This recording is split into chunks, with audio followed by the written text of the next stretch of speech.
Hey, everybody. Glad to be here with you tonight. Really glad to be here with you. Let's have a great late night conversation. Spoken of the American century. I say that the century on which we are entering can be and must be the century of the common man. A radical redistribution of economic power. I mean, we know that racism is a byproduct of capitalism. Everything would be all right if everything was put back in the hands of the people. We need a government that will make sure Americans are taken care of and organize the economy to serve the people, not the profits of a wealthy few. We now have the techniques and the resources to get rid of poverty. We got to start getting out there with the people. Get out of the movement and get to the masses. We need a government of action.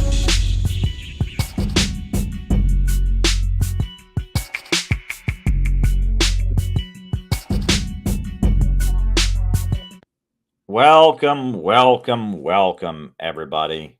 So glad to be here with all of you tonight.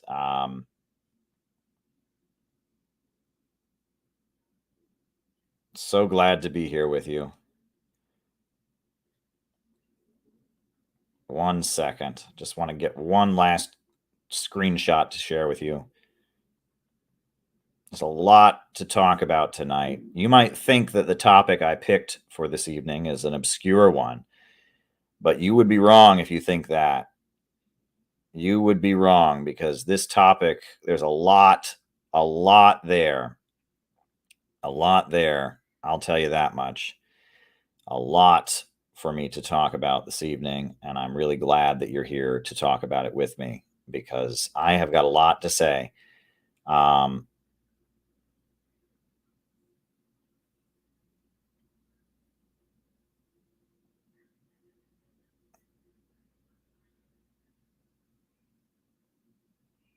I've got a lot to say tonight.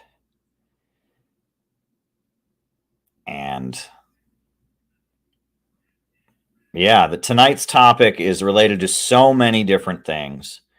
It is tied into so much of what we are doing here. So much of what we are doing here in so many different elaborate ways. I mean, this conversation is going to go a lot of different places tonight. So I hope that you will I hope you'll be tuned in and enjoying it.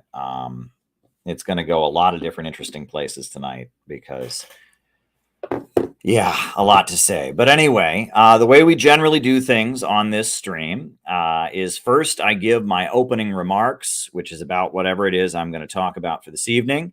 Then from there, we do a roll call where I call you all out as I see you, names and locations. We find out who is on the other side of the camera, who's watching. That's always very exciting. It's a very diverse international crowd, people from all across the world and all across the United States. And then from there, I answer your questions for the remainder of the show. So if you have something you would like me to talk about in the second half of the program, the best thing to do is to send me a super chat on YouTube or a Rumble rant on Rumble. We're streaming right now on YouTube, on Rumble, and on Facebook. However, I cannot see the questions on Facebook. Can't see them. So if you want to send in a question, send a super chat on YouTube, send a Rumble rant on Rumble. Now, we do go over our announcements, so hold your horses, stay tight while we quickly go over the announcements, and then we'll start the opening remarks for tonight. So for those of you who are not familiar, this is more than just a live stream. It's more than just about me, a guy. We represent a political organization, the Center for Political Innovation, CPIUSA.org. And the Center for Political Innovation is an education project. We're doing a lot of great, important stuff. You can visit our website, CPIUSA.org. You get information there about joining, etc. The Center for Political Innovation is always doing great things. We always have great events going up. And the next event that we are doing is a workshop that is taking place in the Chicago area. And it's called Working Families First, Build the Economy, Not the Empire. It's October 12th. It's all day. We will be doing an event in the Chicago area. And so if you would like to come join that event, if it seems like something that you would like to participate in, follow that QR code, or you can register at this link. It'll take you to the same place. This is the form to fill out if you would like to participate in the workshop. We're going to have catered food. We're going to have music. It's going to be a whole day of classes. Peter Coffin will be there. I'll be there. There'll be a musician there. It'll be a great meetup for our community. And I just had a great Zoom call this afternoon with people about the event. It's going to be downright awesome. So I hope that you can make a point of being there. October 12th in the Chicago area, all day on Saturday. We're going to start early in the morning. We're going to end late at night. It'll be an all-day event in the Chicago area. I really hope you can be there. Working families first, build the economy, not the empire. All-day workshop in Chicago, meet and greet, meet up. It's going to be a social event. There'll be food, there'll be music and classes with discussions, and you'll get to meet other people. It's going to be really, really great. So I hope that you will be there. The next thing I wanted to remind you all of, every morning on the Center for Political Innovation YouTube channel, we have a morning message from a different member of the organization. Today, there was a great morning message from Rachel. Rachel gave a beautiful morning message. I hope you go check it out. After that, I hope that you will go and check out all the different great morning messages we have on the CPI YouTube channel. We're really, really, really great what we've got. Then if you like what you see and you tune in every morning to start your day with revolutionary hope and optimism on the CPI YouTube channel, that's the way we do things. I hope you do that. And after you do that, if you like what we're doing, we now have the easy option that if you like the morning messages, if you want to participate in this community, you can do what Rachel did. You can do what other people have done in our community, and you can make a morning message. You can make your own morning message. We have this beautiful link set up so you can make a morning message, support other members of the community. We are not just a YouTube channel here. We are building a community. We are an anti-imperialist education project. We say out of the movement to the masses.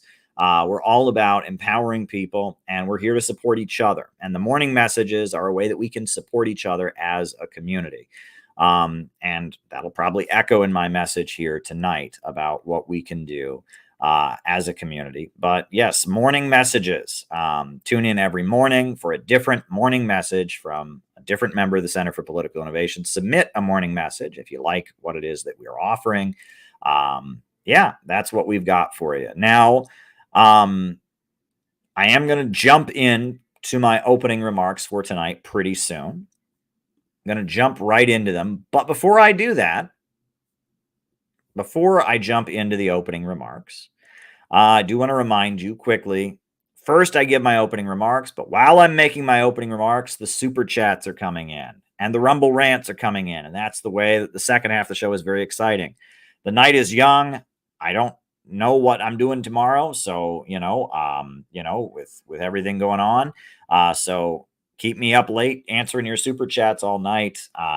Make the best use of my conversational abilities. Get me going. Pitch me a softball, and I will hit a home run. Get me talking in the second half of the show. So first opening remarks, then the roll call, then I answer your questions for the rest of the night. So send in super chats if you want me to talk like this guy just did, right? There you go.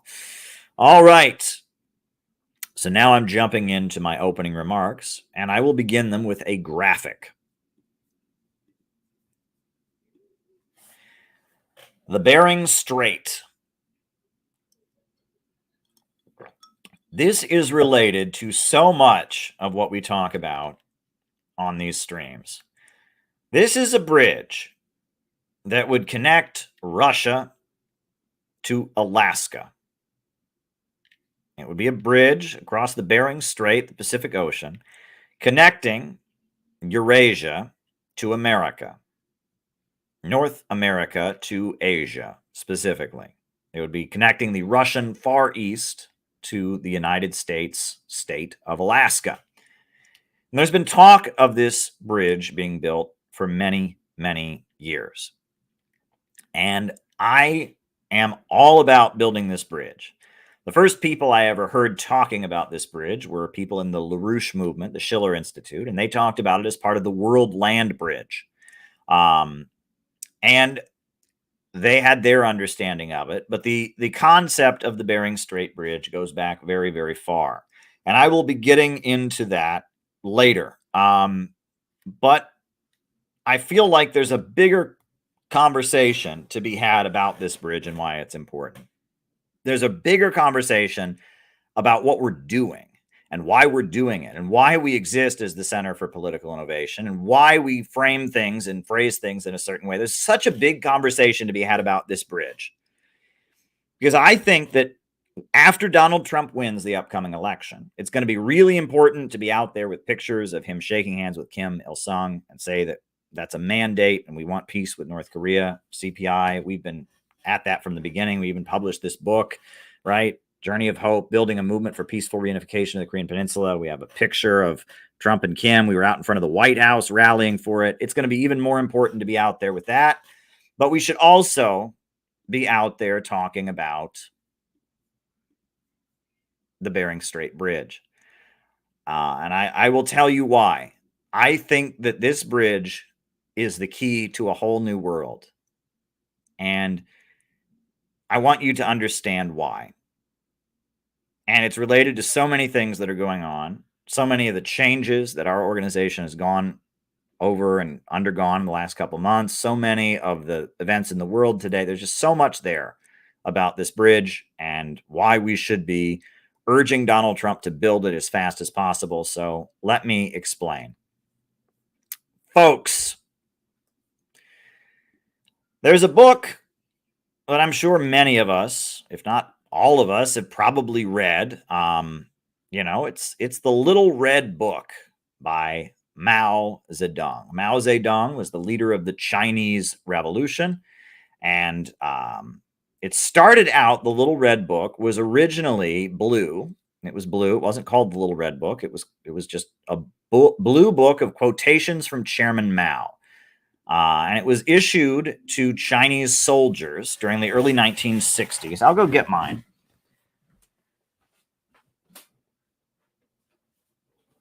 This Little Red Book was issued to Chinese soldiers as part of their military equipment during the early 60s. Right? During the 1960s, the Chinese military was led by Lin Biao, who had been a founder of the Chinese Communist revolutionary movement, a general in the People's Liberation Army. And he wanted to ensure political education for the soldiers in the Chinese military. So he made a book that was originally blue, and it was called Quotations from Chairman Mao. And it was just selected quotes from Mao, the leader of the Chinese Revolution. And the book was a big hit. And as they launched the Cultural Revolution in China, and as they tried to purge the Chinese Communist Party of people they considered to be sellouts and traitors, people taking the capitalist road, people waving the red flag to oppose the red flag, they published it. They made it red to be communist. And they published it. It had Chairman Mao's picture in the front with tissue paper over it because it's like an important leader, and Chairman Mao's picture in the front. And it's short, easily memorizable quotations from Chairman Mao Zedong. And this was the holy book, so to speak, of the Cultural Revolution in China, of the Mao era in China. And the Black Panthers used to wave this book around, and it was considered, and I mean, still to some degree is a very, very important communist text, one of the most widely studied texts in the history of the world. And there's a lot in it, right? It's a lot of different concepts packed in there. And there's a lot of different quotations in the Little Red Book. And it's designed to be memorizable, to be short and concise, because there were many people in China who were not literate, right? The Chinese Revolution was struggling to overcome illiteracy. So it was designed to be memorizable. It was Mao's Twitter page, right? It was his tweets. It was his short, concise thoughts explaining important concepts that were key to building his political movement. Well, there's a couple themes that come up in the Little Red Book, and I'm just going to show you a couple quotations from Mao's Little Red Book. Here's one. U.S. imperialism invaded China's territory of Taiwan and has occupied it for the past 9 years. A short while ago, it sent its armed forces to invade and occupy Lebanon. The United States has set up hundreds of military bases in many countries all over the world. China's territory of Taiwan, Lebanon, all the military bases of the United States on foreign soil are so many nooses around the neck of U.S. imperialism. The nooses have been fashioned by the Americans themselves and by nobody else. And it is they themselves who have put the nooses around their own necks, handing the ends of the ropes to the Chinese people, the Arab peoples, the peoples of the world who love peace and oppose aggression. The longer the U.S. aggressors remain in those places, the tighter the nooses around their neck will become. Now, this is from the Little Red Book. That's a quotation from Mao Zedong in 1958. Now, I've looked at this quote. I've read this quote many times. And usually when I read this quote, I thought he was just saying that it's evil what the United States is doing to the world. Right? He's condemning U.S. military interventions around the world. And he's saying that that it's wrong, and we're gonna punish the United States. The people of the world are gonna rise up and punish the United States for having these bases. That's not what he's saying. Read the words very carefully. He says, the nooses have been fashioned by the Americans themselves, by nobody else. They have put the nooses around their own necks. What is he saying? He's saying that by stretching its tentacles all over the world, by setting up this international military force, this international military presence, by spreading itself all across the planet, the United States is weakening itself and making itself more vulnerable. And that the U.S. imperialist system, the Western imperialist system that dominates the world and keeps the world poor, is going to tear itself apart, trying to keep control of the whole world. And it's going to come apart. It's not sustainable. He's saying that by, he's talking about how the USA has troops in Lebanon. The U.S. has troops at that point in Taiwan. The USA has troops in the Arab country. And that the vision of the United States having hundreds of overseas military bases, having its corporations in every corner of the world, that is not going to be a sustainable model for maintaining a country. You can't run an empire and dominate the world for big corporations and have a stable, peaceful, comfortable, happy society at home. It doesn't work that way. You just can't do it. Very interesting. Now, there's another quote from Mao Zedong in the Little Red Book. Oh, not that one. Pull up another one.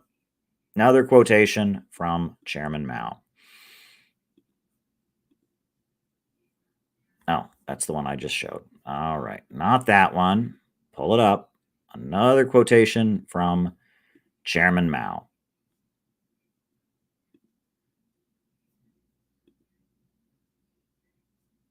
He says, "It is my opinion that the international situation has now reached a new turning point. There are two winds in the world today, the east wind and the west wind. There is a Chinese saying, either the east wind prevails over the west wind, or the west wind prevails over the east wind. I believe it is characteristic of the situation today that the east wind is prevailing over the west wind. That is to say, the forces of socialism have become overwhelmingly superior to the forces of imperialism." Now, what he's saying here, either the east wind prevails over the west wind, or the west wind prevails over the east wind, that kind of thinking is something I think we need to get beyond. And this is what I've been trying to get people to understand. So if you're in the United States and you realize that the United States sits at the center of a global empire, big corporations in the United States, big banks, big oil companies, big tech monopolies dominate the world. These corporations are actively working to prevent countries around the world from industrializing and building themselves up. They are keeping the world poor. If you realize that the people of Nigeria have lots and lots of oil, but yet they are very, very poor, and their life expectancy and living conditions are very, very poor because the profits from their oil are going to Wall Street banks and not to the people of Nigeria.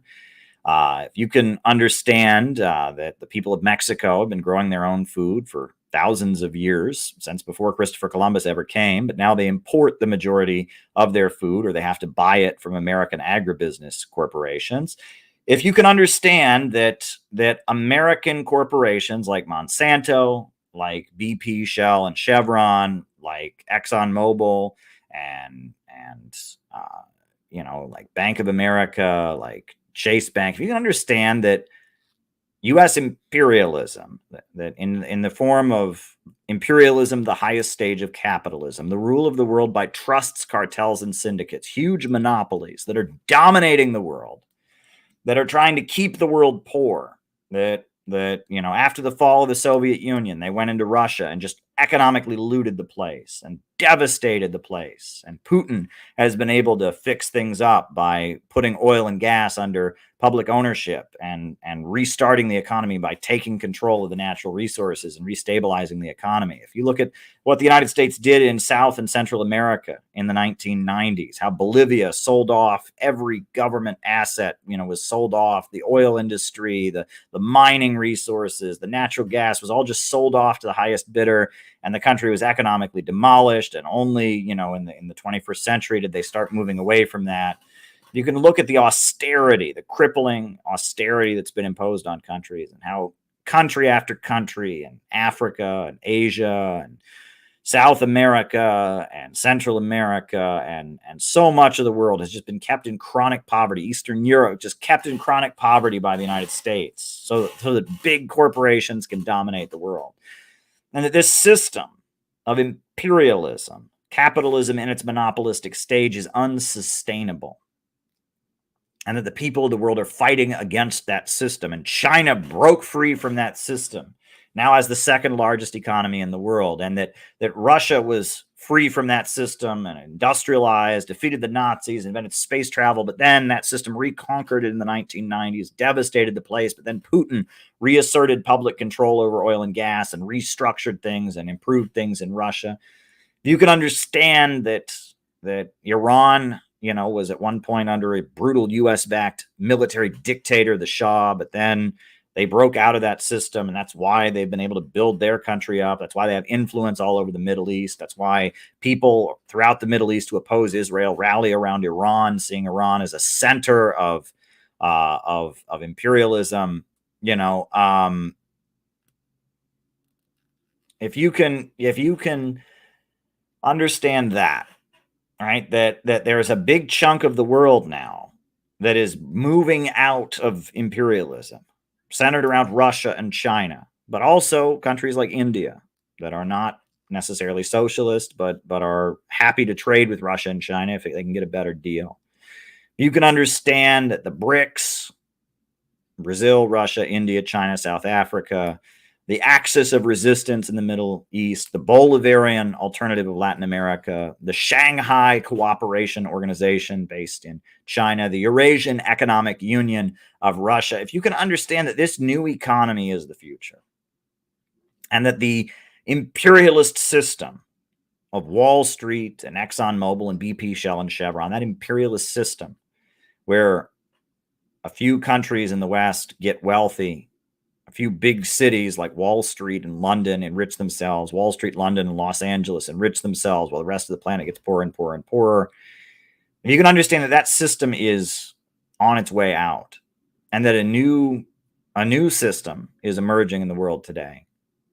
And the center of that new system is countries that really emerged because of socialist revolutions, right? The Soviet Union became an industrial superpower because they had a communist revolution. China became what it is today because they had a communist revolution. Iran didn't have a Marxist revolution. It had an Islamic revolution, but they broke out of that system. They put their economy under public ownership, right? Latin America, many countries have broken out because of that. And we saw the rise of the Ba'ath in the Middle East. We saw the rise of African independence movements, Gaddafi in Libya, the Zimbabwe, Robert Mugabe. There's just been many anti-colonial movements around the world. And it's because of those anti-colonial movements that countries have broken out of this Western system and begun to industrialize and develop.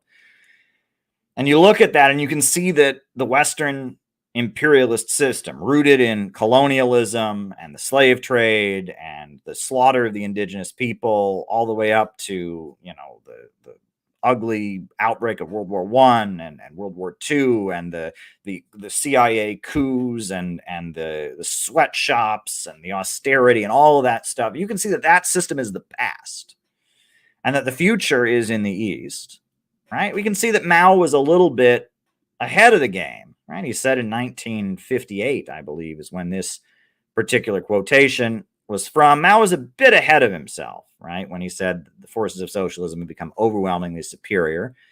Well, the Soviet Union did fall in the 90s, and it wasn't a straight line, but, he's saying that the east wind is prevailing over the west wind. And so this presents a problem. What do you do if you live in the United States of America and you realize the way the world is moving? You realize that they are paving roads all over China and they are unpaving roads all over America. Did you know that they are unpaving roads all over America? They are, right? In the United States, there are a number of municipalities, townships that cannot afford to maintain paved roads. And so they have a machine you can buy. It's called a reclaimer. And it rips up the asphalt and pulverizes it and replaces paved roads with dirt roads. And in Alabama and in Vermont and in Tennessee and in many parts of this country, they are unpaving the roads in America. They're unpaving roads in America while they're going to the most remote mountains in Tibet, in China, and building and paving new roads. This is what's happening. The Western imperialist system, capitalism in its monopolistic stage, this system that those U.S. military bases have spread all over the world to defend, that system is coming apart. And it's coming apart for a variety of different reasons. The main reason, I would argue, is based in technology. It's based in the fact that in this system, in the system of production organized for profit, human labor creates the value. It is how value is created. And as you reduce the role of human labor in technology, human beings can only sell their labor power if a capitalist can make profits from it. There's less room for people at the assembly line. And this age-old problem of more efficient production and greater advance in technology leading to economic turbulence and instability, this built-in problem of the capitalist system, of poverty created by abundance, poverty amid plenty. This problem hangs over the Western system and it cannot overcome it. And that the computer revolution and the rise of artificial intelligence and the ability of machines to replace human labor power and human labor power being replaced by machines and the ability of machines to churn out products like crazy, but the inability of human beings to go sell themselves and have enough money to buy the products that are being created. This problem, we stand outcast and starving mid the wonders we have made. This problem of what they call the tendency of the falling rate of profit, the problem of value crisis, overproduction, this problem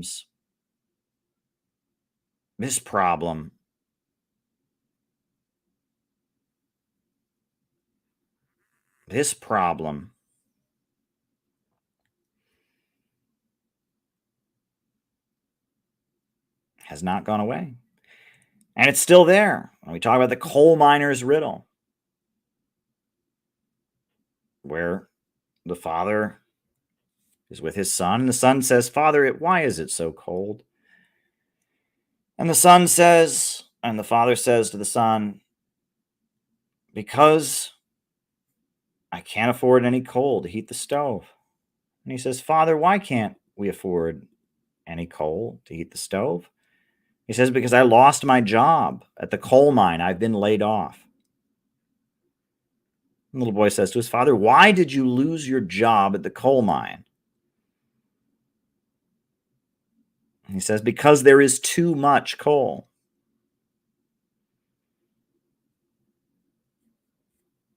That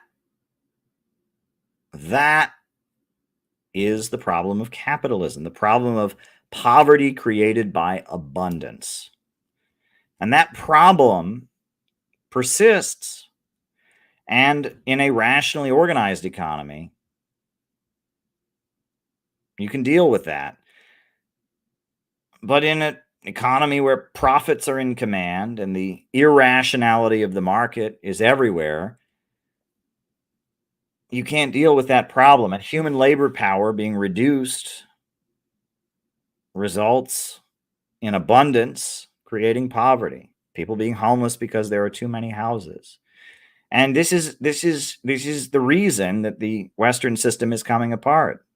And there's a social component, the radical individualism, the lack of any group identity, the belief that it's individualism above all else, the belief that there is no truth, the philosophical irrationalism, that right and wrong don't exist, that truth itself does not exist.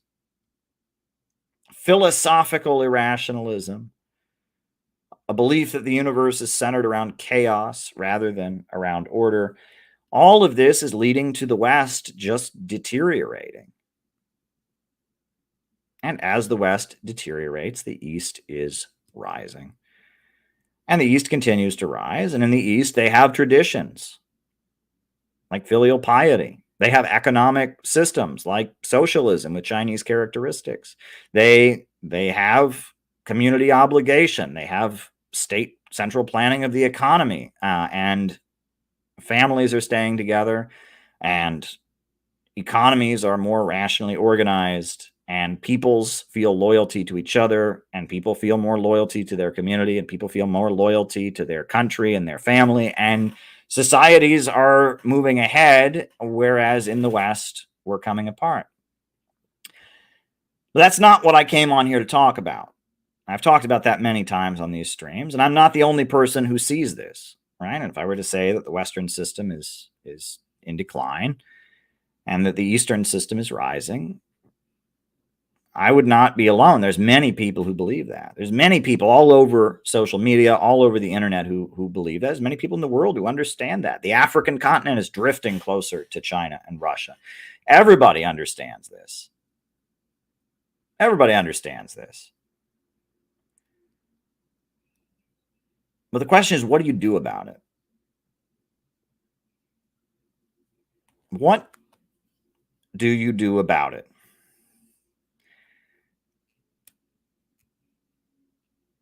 If you are living in the center of the global imperialist system, if you're living in the center of U.S. imperialism, how do you view this? There are generally only considered to be two options.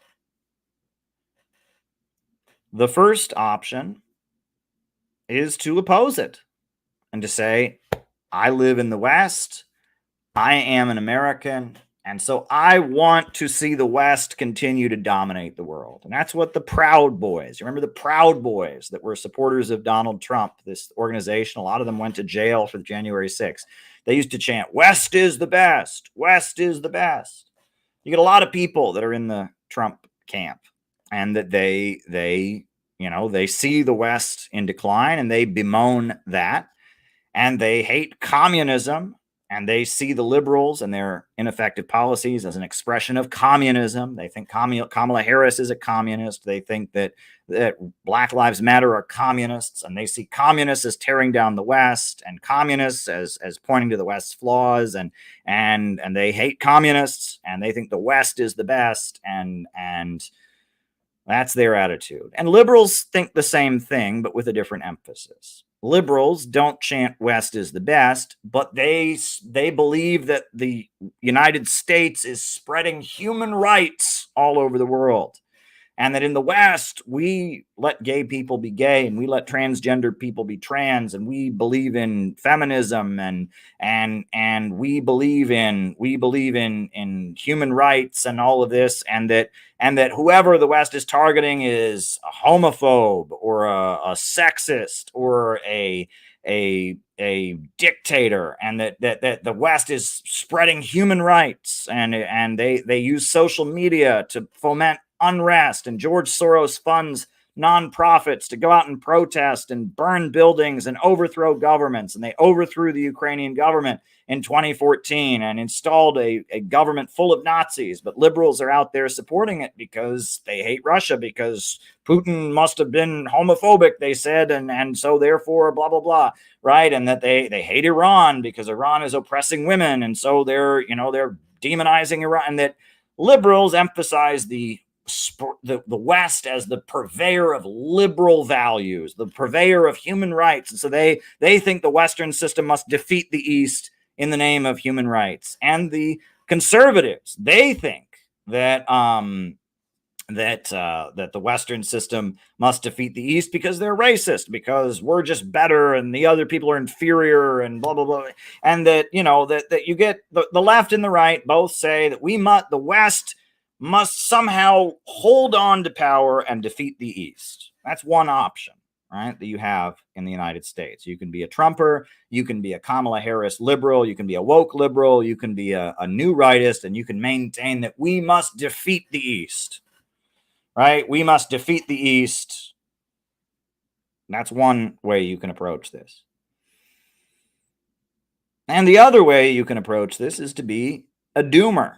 And that's considered to be the other option. You can be somebody who says the Western societies are racist and colonialist and based on, rooted in slavery and colonialism, and the West is going nowhere and America is ending, and I burn the American flag and I hate it, and the global South is going to rise and the West is dying, and I celebrate that because America is evil and racist, and you can sit there and condemn the society around you and say, I hate it and I hope it crashes and burns, and and you can get into this pessimistic, angry place, and you can say, I'm the good American because I realize the evil things my government does, but all the people around me are a bunch of sheeple, and I hope they get what they deserve. I'm a good person. I'm Sophie Scholl in Nazi Germany, and my neighbors are all Holocaust collaborators, and I'm the good American, and and that's Danny Haiphong, and that's Ben Norton, and that's the Party of Socialism and Liberation. They hate the American people, and they see the East as rising, and they see America as falling, and they celebrate that fall, and they want to see it fall, and they want the country to fall apart, and they're happy the roads are being unpaved, and they want everything to fall apart because they're mad, and they want everyone to know that they're better. And they just celebrate the downfall of the West because the West is bad and the East is good, and they're on the Eastern side, and they'll show their neighbors. They're going to show everybody. That's considered to be the other option. Well, I reject both. Do you hear me? I reject both. I am not going to be a Western chauvinist. I am not going to try and prop up a dying system of imperialism. I'm not going to deny the evil things that this government does around the world. I'm not going to deny the history of slavery and colonialism. I am not going to deny that the USA invaded Iraq and killed hundreds of thousands of innocent people. I am not going to pretend that those military bases are around the world defending my freedom and my way of life. Those military bases are defending an evil system, a financial system, a system that's destroying the United States, destroying my country. So I am not going to be a Western chauvinist. But I am also not going to be a doomer. I'm not going to sit on the sidelines and say, well, America's getting what it deserves, and I'm the smart one who learned why on the internet, and I'm just going to sit back and watch it burn. I'm not going to do that. I am not going to do that. I am here to tell you that there is a third option. There is a third option. You don't have to be a Western chauvinist, a Western supremacist, a defender of the imperialist order. And you also don't have to be a doomer and an enemy and an isolated, polarized person in your society. Because the overwhelming majority of people in America who consider themselves anti-imperialist or consider themselves to be communists or even consider themselves to be anti-war are that second category. They think the West is dying, the East is rising. They think this country is evil. It was founded on evil and I hate it. And then they wonder why no one listens to them. You know, there's an election going on in this country. Joe Biden and Donald Trump are both, Kamala Harris and Donald Trump are both running for office. Now, how many people would vote for Kamala Harris if she got on television and she said, I am going to make this country poorer because it's racist and evil, and I want all of your living standards to go down? How many people would vote for her? None. How many people would vote for Donald Trump if Donald Trump got up there? I have determined that the East is going to rise and the West is no good. So we're just going to sit back and let China take over because we're an evil country that's been evil from the beginning. And, you know, you're not supposed to do that. You're not supposed to do that. You're not supposed to colonize other people. You're not supposed to wage coups. So we just have to let America fall apart. Not my fault, folks. That's just the way it is. If Donald Trump talked that way, do you think anyone would vote for him? Of course not. Of course not. People generally vote in elections for candidates who are going to make their lives better. Kamala Harris is up there telling her followers that she will make their lives better. Well, why isn't she doing it? She's basically the president already. Donald Trump is up there saying that he is going to make their lives better. He's going to make America great again. He's going to improve the economy. In real life, people want to see their lives get better. On the internet, and in doomer, isolated intellectual land, they don't. But in real life, if you are interested in really changing the world and really building a movement, you need to get people to work in their own interest. People generally don't go out and support political movements that would make their life worse. People generally don't go out and try and make their own lives worse. And that if you want things to improve, if you want to build a movement to oppose imperialism, you better be convincing people in America that imperialism is against their interest, which it is. Look at what's happening. U.S. imperialism is very well intact, and we're unpaving our own roads, and our children are dying from opioids. And we've got a huge prison population. And the cost of living is insane. People can't afford housing. Conditions are getting worse. And the U.S. has got the military bases everywhere. And we're pouring billions of dollars into Ukraine. How is this in our interest? We're getting poorer as this system continues to prop itself up around the world. Right? Well, my understanding with the Center for Political Innovation, and the foundation of my understanding, has been that you don't have to accept either of these two options. You don't have to defend the dying imperialist system, and you don't have to celebrate the downfall of your country. That we have a third option called multipolarity. America could be reborn as a country that operates differently and trades with Russia and trades with China and trades with Iran and trades with Africa in a non-predatory way. We could reinvent the United States economically so that we traded with countries around the world in a way that enabled them to become wealthier, and we continued to get wealthier ourselves.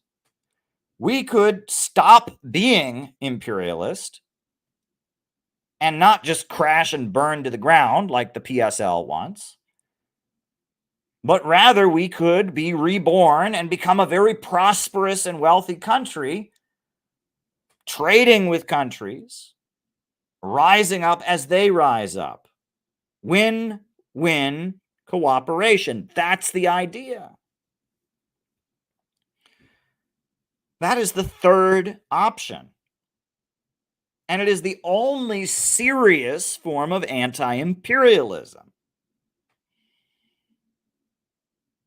Any anti-imperialism that is of the variety I just described is nothing but pessimism, is nothing but isolation, is nothing but the refuge of socially isolated people wanting to make themselves feel better. It's not real politics. If you are triggered by the American flag, and you're not a black nationalist, if you're a white American and you think the American flag is racist, I don't consider myself American, just check out of politics, because you're not serious. Right? Our job, if we are going to build a real anti-imperialist movement in America, is to say that America can change. America needs to restructure its economy in a way that we can trade with China, and as China gets wealthier, we get wealthier in the process. We can restructure our economy so that as Russia gets wealthier, we get wealthier in the process. We need to restructure the American economy so that we trade with countries and growth is promoted. We need to change the nature of our economy so that the successes of the rest of the world can be our successes, and so that we're not preventing other countries from rising and keeping other countries poor, and we're not also deteriorating internally. We can restructure the United States. That is the idea. All realistic, the only realistic form of anti-imperialism is this. Anyone who talks about anti-imperialism that isn't talking this way has no interest in building a real anti-imperialist movement. They just want to LARP. They just want to feel good about themselves. They just want to pat themselves on the back. They just want to feel comfortable in their isolation, but they're not serious. They're not serious. I believe America can change. I believe that the United States can be restructured economically, and we can continue to grow and expand, and we can see our living standard once again start rising, our life expectancy rise. I believe that we can have a prosperous economy once again if we change, if we have a very dramatic change in our economy. That's what we can see. And rather than condemn the country, and rather than scream against the country I live in and give it the middle finger, the Center for Political Innovation has put out 4 points, 4 economic reforms that will make life better in America. 4 steps, 4 things that would make the United States more prosperous. The first one would be a mass mobilization to rebuild the country. We hire all the young people. We hire the greatest engineers and scientists, and we put them to work building. We start paving the roads. We build high-speed railway. We build new universities. We build new hospitals, new power plants. We revamp America. We hire millions of young people. We put them to work in a national plan to rebuild this country. Something like what Roosevelt did with the Works Progress Administration, something like what Stalin did with the 5-year economic plans, something like what Khomeini did with his construction jihad in Iran. We have a national mobilization to rebuild America. We mobilize the youth to go out and build. That's step 1. Step 2, how do we pay for it? We put our natural resources, the natural wealth of this country, the oil, the natural gas, the coal, the timber, we put it under public ownership. So the profits from our natural resources go into a public budget. We take the burden of taxation off the population. People pay too much money in taxes. The taxes, I live in New York. The taxes here are insane. It's like a third of my paycheck is taxes here. This is nuts, right? It's nuts when we're sitting on a gold mine. The natural gas under our feet, the oil in Louisiana, the oil in Texas. There's loads of natural resources in this country that make billions and billions of dollars for rich Wall Street people that are invested all over the world and have no loyalty to the country. Put our natural resources under public ownership. So the profit from our energy and our natural resources goes into the public budget, and we can use that money to rebuild the country. That's step number 2. Step number 3 is we create a national bank. And we create state banks and local banks, but lending of money is in the public interest. We cancel the debt. We have a debt jubilee. We cancel the debt, and we create a number of public banks that lend money in accordance with an economic plan. We decide that we want to build more prosperous cities in the Midwest. We loan money to people to start businesses in the Midwest. We loan money to people to buy new houses in the Midwest. We strategically lend money as part of an economic central plan. We have a vision for how the country can become wealthier, and money gets lended to people. Credit is assigned based according to that economic vision. We create the centralization of credit, and we lend money in order to rebuild the country economically. And the fourth point is that we then enact an economic Bill of Rights: the right to a job, the right to housing, the right to education, the right to health care. And we don't do these things because we're just giving it to people as a handout. We do it as an investment in the country. We view every child that is born and every able-bodied person in the United States, we view them as an asset because they have labor power. And it is human labor and human creativity and human productivity and human labor that is the source of all wealth. And so if we're going to have a strong, productive economy, we need a lot of strong, productive workers. That means they have to be healthy. So they have to get health care. And they have to be able to see a doctor when they're sick, and they need medical care that focuses on prevention. They need healthy food to eat. So we need to have health care for everybody so that we have a country of able-bodied, strong, fit people who can go out and do great things and build and produce more wealth. And on top of that, they need to be smart. We can't have a nation of dumb people. We need a nation full of engineers and scientists and doctors and high-tech innovators, people in the tech sector who invent new things. So we need an educated population. We're not just giving people an education. We're investing in them. If we're going to have a strong country, we need a lot of educated people. And on top of that, if we're going to have a strong country, we need the labor power of everyone. We can't just let a bunch of people just sit around and collect a welfare check. Everyone should have a job, full employment. All right, full employment should be created. We have laws already on the books that say the government must work to create full employment, and we should have full employment.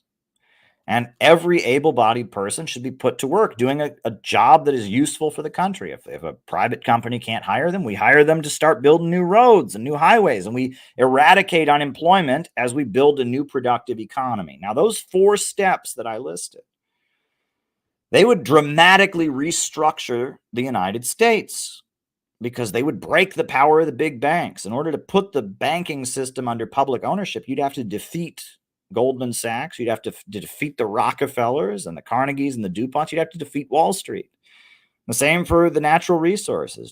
To put oil and gas under public ownership, you'd have to defeat the power of Bank of America. You'd have to defeat the power of ExxonMobil and Shell and Chevron and all these oil giants, right? The ultra rich would basically have their power broken.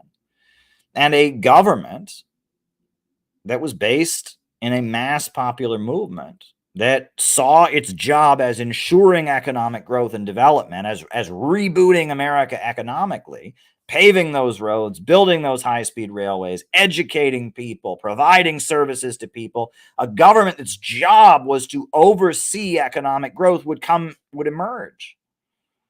Right? So those 4 points would reinvent the United States economically. Now, that in and of itself would not be socialism necessarily in the Marxist sense. You'd still have a lot of private companies, but it would be such a powerful blow. The ultra monopolies and the imperialists, the oil bankers would be defeated. And there would be such a mass popular movement that would have to be created, and such a popular state, a government that was actually serving people, would emerge out of that, that at that point, socialism, or whatever you want to call it, wouldn't be that far off. But it wouldn't be Bernie Sanders socialism, right? It wouldn't be giving everyone a bunch of free stuff, taxing people to give people a bunch of free stuff. It wouldn't be Norway and Sweden. No, it would be a remolding of the economy so that we had a government that actually served the people. And the slogan we use for this is, we need a government of action to fight for working families. We need a government of action that will fight for working families, right? A government that doesn't just sit back and let the country fall apart, but a government of action that fights for working people. And the only way such a government could come into existence is if many people got involved in the political process and a broad coalition was formed. And ultimately, it would be in the interest of everyone in this country. It would be in the interest of factory workers. It would be in the interest of farmers. It would be in the interest of black people, white people, Asian people, Arab people. It would be in the interest of the overwhelming majority. Most of the rich people in America would benefit from this. It is only the ultra rich, only those big monopolies that are spread all over the planet, for whom our military is being sent all over the world to protect. It is only the ultra rich, the monopolists, the imperialists who would lose out. And it would be America as a country that would win out. But the rest of the world would win out too, because no more would we have an economy that's dominated by people who benefit from tearing the rest of the world down. And in fact, if the USA was economically reinvented in this manner, it would be in our interest to trade with China. It would be in our interest to hire Chinese corporations to help us design those high-speed railways. Nobody makes high-speed railways better than the Chinese do.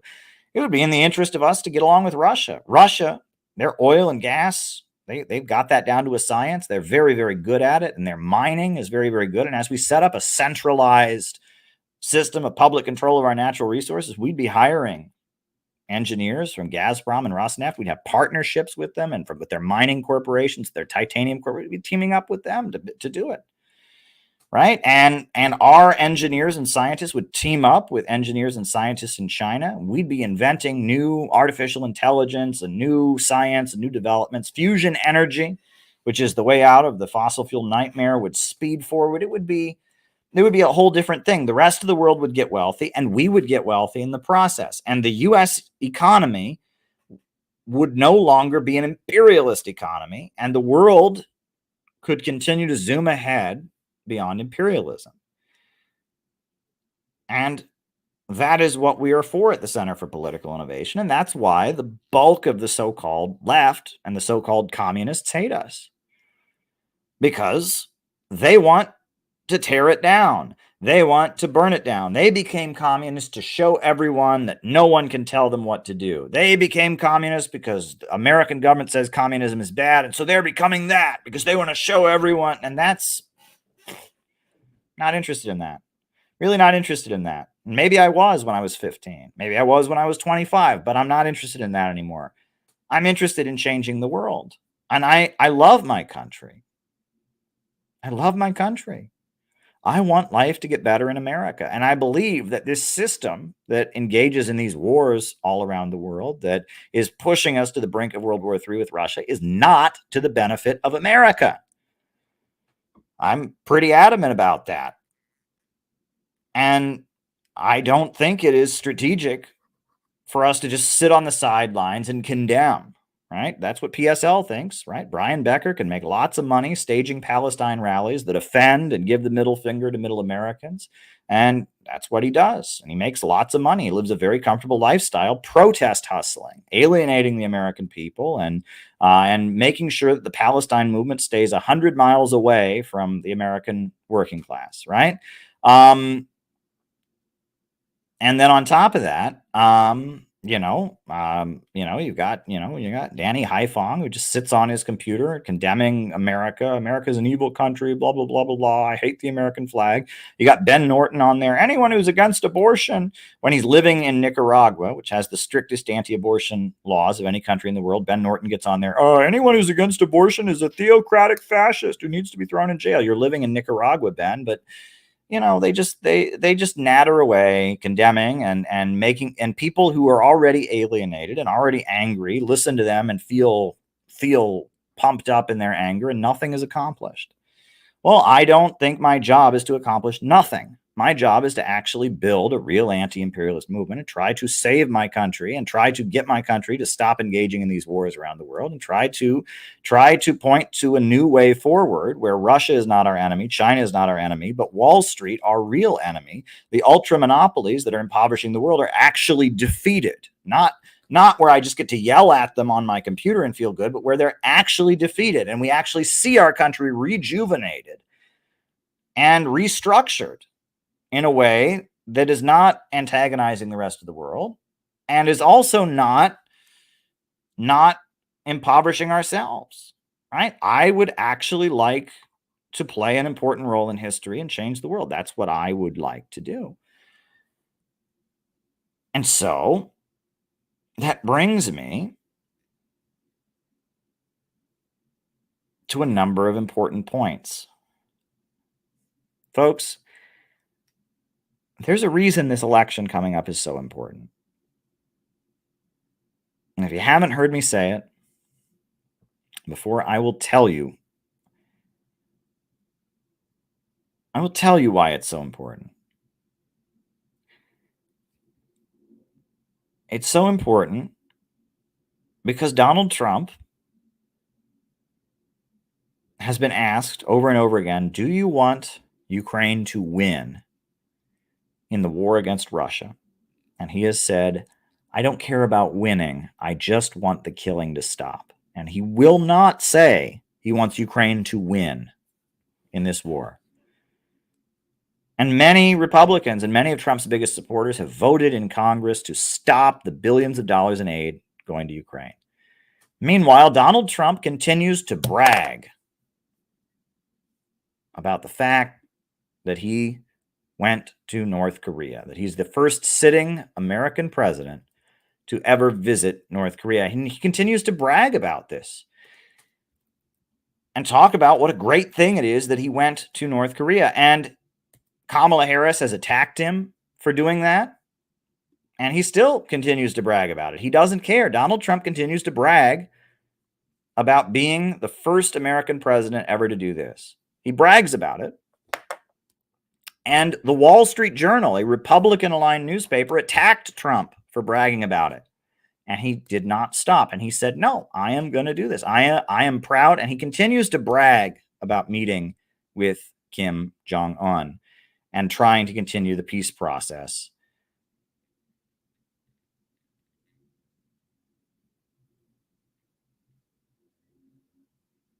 Donald Trump continues to brag about it. This election is important because a Ukrainiac, someone who's obsessed with continuing this ugly war in Ukraine and killing Russians and is obsessed with us spending billions of our tax dollars on this ugly war, a Ukrainiac tried to kill Donald Trump. An anti-Russian extremist, a convicted criminal who's also just happens to be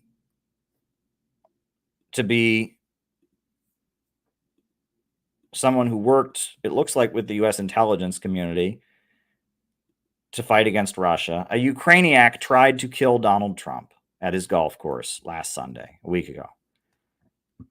This election is really, really important because it looks like there is a very clear difference between the two candidates. That's not saying that Donald Trump won't, be awful when he takes office and do awful things like he did last time. It's saying that on the ballot, the American people are being presented with one candidate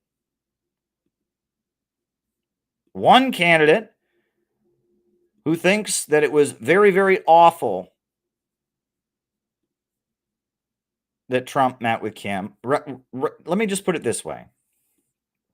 Hold on. On the ballot in November, there is one candidate who thinks this was awful. And there's another candidate who can't stop bragging about it, even when his own supporters tell him not to.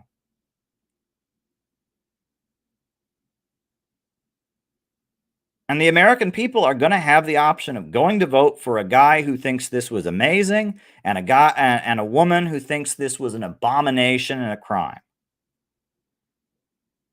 That's what's on the ballot this time. And the American people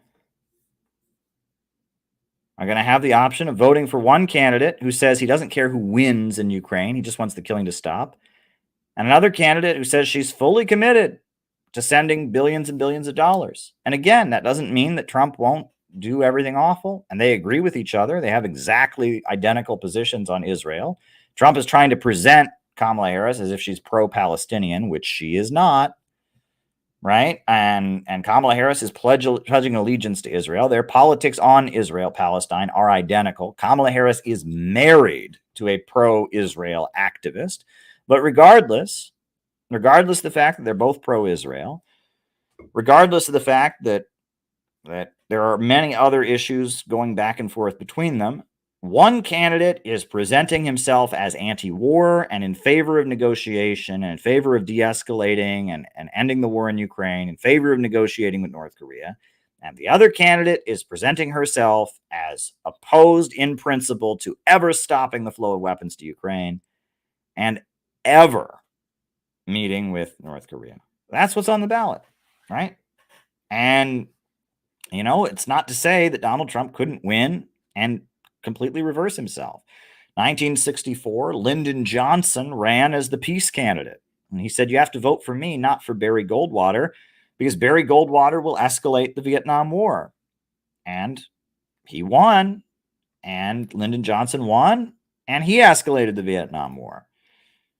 And Woodrow Wilson, he ran for president. His slogan was, he kept us out of war. And once he got into office, he got America into World War I. So there's no guarantee that Donald Trump won't take office and reverse himself. He very well could do that. Zelensky did that. You'll remember Zelensky was the peace candidate in Ukraine. He said that he was going to implement the Minsk agreements and he was going to sign a peace treaty with Russia and he was going to de-escalate with Russia. But look what Zelensky did. And so it's very possible that nothing could change. But just the fact that the American people would go out and vote for Donald Trump, under these circumstances, there is a clear difference in what the two candidates are advocating, a very, very, very clear difference in foreign policy.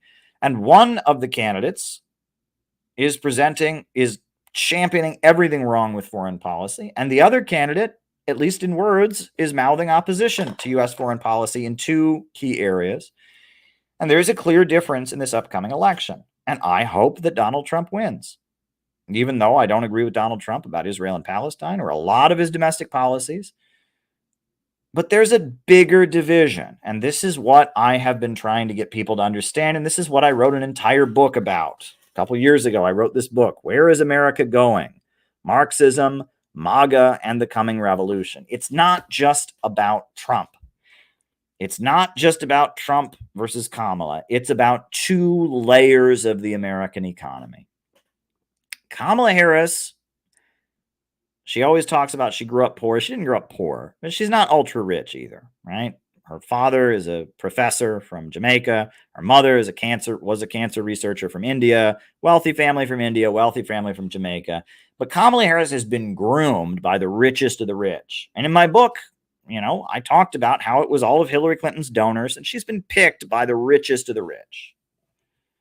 She is a functionary of the U.S. foreign policy establishment, the Council on Foreign Relations, the World Economic Forum, the Asia Society, the CIA, the National Endowment for Democracy, the U.S. regime change, color revolution apparatus. That's who picked Kamala Harris. Whereas Donald Trump is a very, very wealthy man who owns a lot of real estate. He's a real estate tycoon. His dad was a wealthy real estate tycoon in New York City.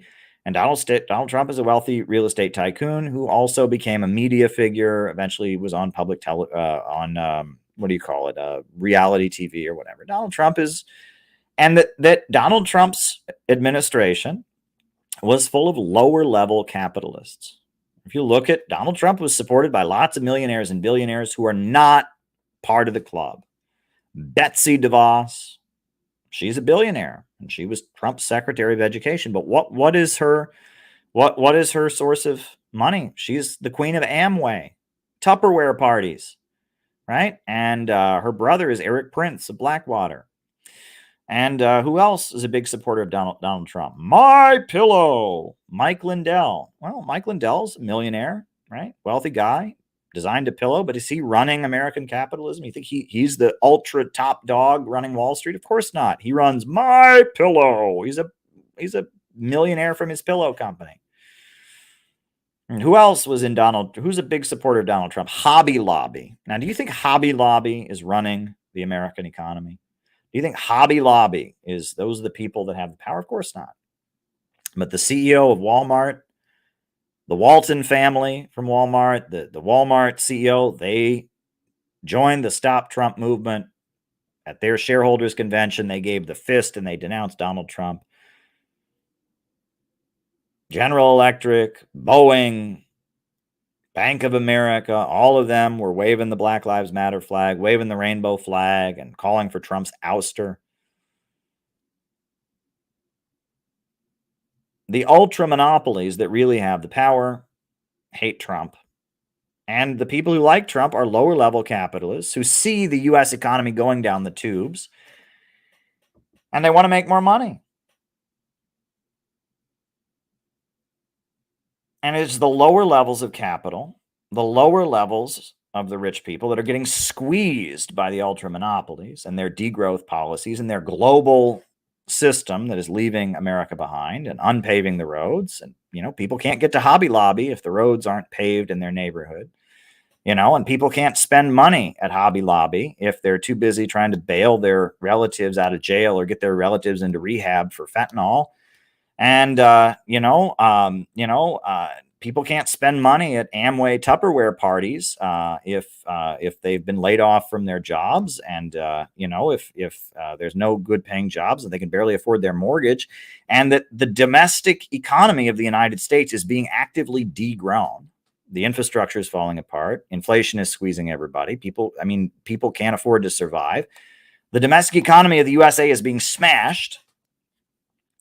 Meanwhile, the ultra-monopolistic corporations are trying to secure their grip by creating an all-out war, and they're trying to crack down on dissent by setting up a police state, by imprisoning people who disagree with them and challenge them.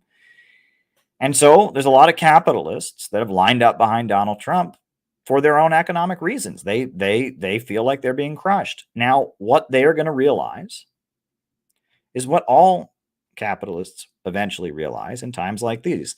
This is called Bonapartism. When a long-term capitalist crisis begins, the capitalists begin recruiting working class people to be their foot soldiers, and they begin fighting with one another and suppressing each other because they want the state to be used to liquidate the crisis. They want the government to step in and stabilize things. But in order to do that, they have to defeat other capitalists. And the lower levels of capital, aligned with Donald Trump, are already figuring out that if they're going to be able to push back against the ultra monopolies, they're going to need working class people on their side. That's why Donald Trump supported the UAW strike. That's why the Teamsters Union was invited to speak at the Republican convention. The head of the Teamsters spoke at the Republican convention. Is the lower levels of capital are going to realize that in order to push back against the ultra monopolies, their only hope is to mobilize the working class. And this is going to be the very beginning of what William Z. Foster spoke of, the great American communist leader spoke of, the anti-monopoly coalition. A coalition against the big monopolies and their drive toward war and their austerity and their low-wage police state, an anti-monopoly coalition is going to emerge. And what Donald Trump represents is he is a Bonapartist figure who represents the very beginning of an anti-monopoly coalition. And what the folks at Hobby Lobby and what Sheldon Adelson and Betsy DeVos and Mike Lindell are going to realize is that not only do they need the support of the American working class, but they would make a lot more money if we were friends with China, if we were friends with Russia, if we were friends with Iran. And pretty soon, those lower level capitalists are going to realize it's not enough to have a government that just sits back, right? They don't like that the liberals and the big monopolies are using the government to impoverish them. So they say government hands off. But pretty soon, they're going to realize the only option they have is a government that punches up. A government that mobilizes the working class and punches up and breaks the power of Jeff Bezos and breaks the power of ExxonMobil and breaks the power of Bank of America, and a government that punches up to rebuild the economy. That libertarian policies are not going to cut it. You need a government of action that will fight for working families. You need a government that punches up and breaks the power of the big monopolies and paves those roads and hires the unemployed. A government that takes control of the oil, takes the oil from ExxonMobil and uses those profits to rebuild the American economy. You need a government that takes control of the banks and says, we're going to lend money in the interest of that domestic economy so the American economy can get wealthier. That is what is ultimately going to happen. And it's going to be hard for them to learn that because that goes against everything they've been taught to believe. They think that Jeff Bezos is a communist. They think the ultra rich are communists, and they think any government involvement is against the American way. But they're going to learn the hard way that those who believe in economic growth, the working class that wants a better life for its kids, working families, the middle class that wants to start their small businesses and have a more prosperous economy, and yes, even many wealthy capitalists who will still believe in economic growth and resent the power of the ultra monopolies are going to have to form an anti-imperialist bloc, an anti-monopoly coalition, and this is the future of the United States, an anti-monopoly coalition. That's the future of the United States. But you don't just declare these things. How does this actually happen? How do we actually get this? I'll tell you, right after Donald Trump wins, we need to start talking about this. We need to start talking about this. And I'll tell you why. I'm going to get a bigger map.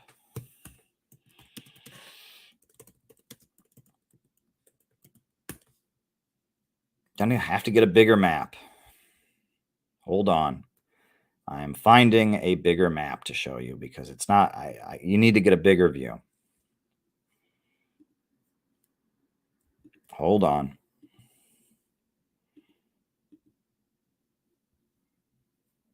All right.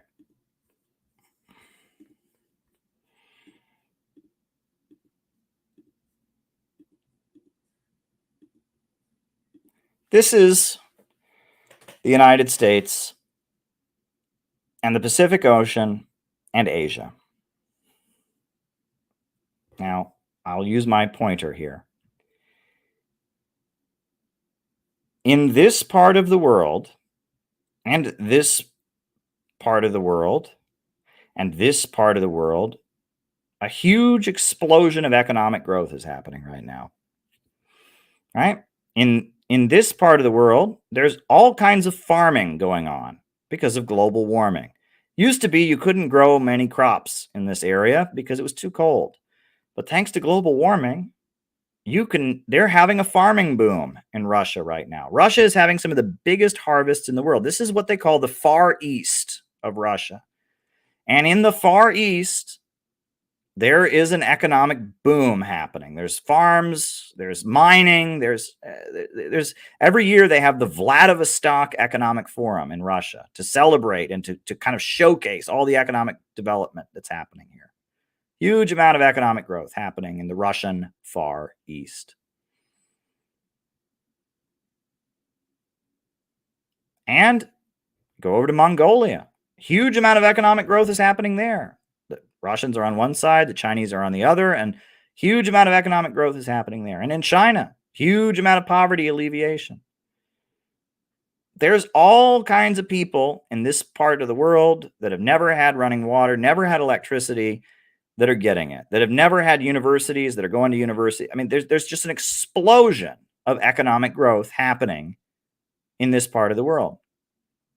And we're right here. This is America. And all of that economic growth is that close to us. Do you see that tiny area? That's how close we are to benefiting from all of that. This would be like if there was a millionaire or a billionaire who moved into the house next door to you.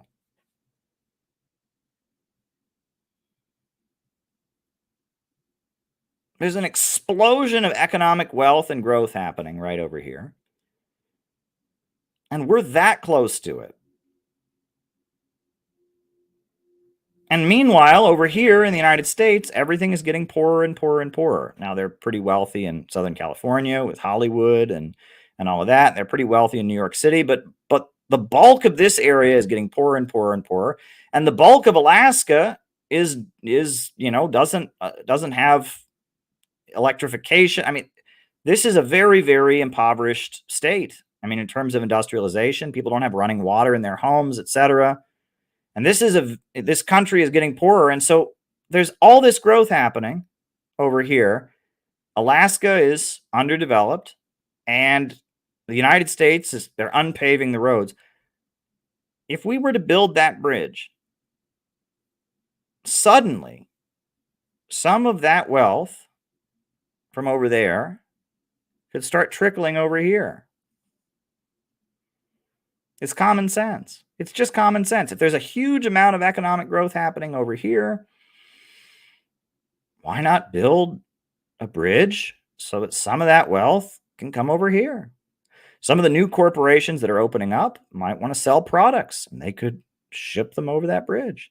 And some of the new corporations over here, they might want to buy some American products, so they could get on the bridge and go over here and buy those products and then bring them back. And it's just common sense from an economic perspective that we would build this bridge. But this bridge, it just seems like common sense. And it just seems like what you would do. If you have two countries that are this close to each other, there just needs to be a bridge, right? There's the English Channel, right? The tunnel under the English Channel connecting England to France, right? You've got the Suez Canal so that people can go into the Mediterranean and they don't have to go around Africa. I mean, it just seems like common sense. So you'd put a bridge here.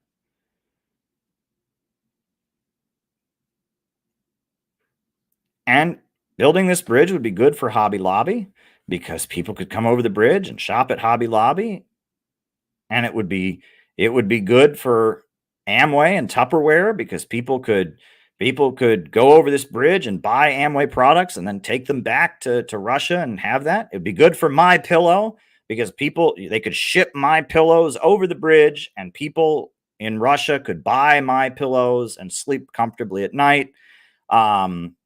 It would be good for Sheldon Adelson, right? Because he owns a lot of casinos in Vegas, and people could come over the bridge and go down here and gamble in his casinos in Nevada. And I mean, it would be good for everybody, except for the ultra monopolies.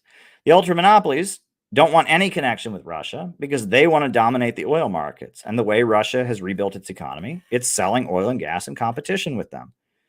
It would be bad for Bank of America. And it would be bad for the ultra monopolies, because they want this to just be a giant black hole. right? And that's what they've done to North Korea. They've made it a giant black hole.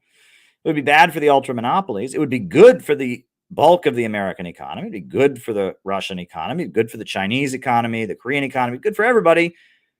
But it would be bad for the ultra monopolies that want to dominate the world. I think Donald Trump could very, very, very easily be persuaded to build the bridge. I think Donald Trump could very easily be persuaded to build the bridge just because he would want to spite Kamala Harris. He'd want to spite the people who hate Trump, are calling him an agent of Russia. They hate Russia. He would do it just to spite them. Oh, you know, they get mad that I want to bid along with Russia. I'm not just going to get along with Russia. I'm going to build a bridge to Russia. Take that, you fool. He would do it just out of spite, just to stick it to Joe, just to stick it to Kamala, just to stick it to Hillary. Donald Trump would build that bridge. I'm convinced he would build it purely out of spite, and that's fine. I don't care why he builds the bridge. All right? I think Donald Trump would very easily build this bridge because it's something he can be remembered by. They can put his name on it. They can take photographs of him dedicating it. I think Donald Trump will build this bridge. I think he could very easily be persuaded just because it would be a historic bridge. It would be a historic bridge, and he would always be remembered for it. Donald Trump, he wanted to be remembered. That's why he did the picture with Kim, right? As he wanted to be remembered as the president who met with Kim.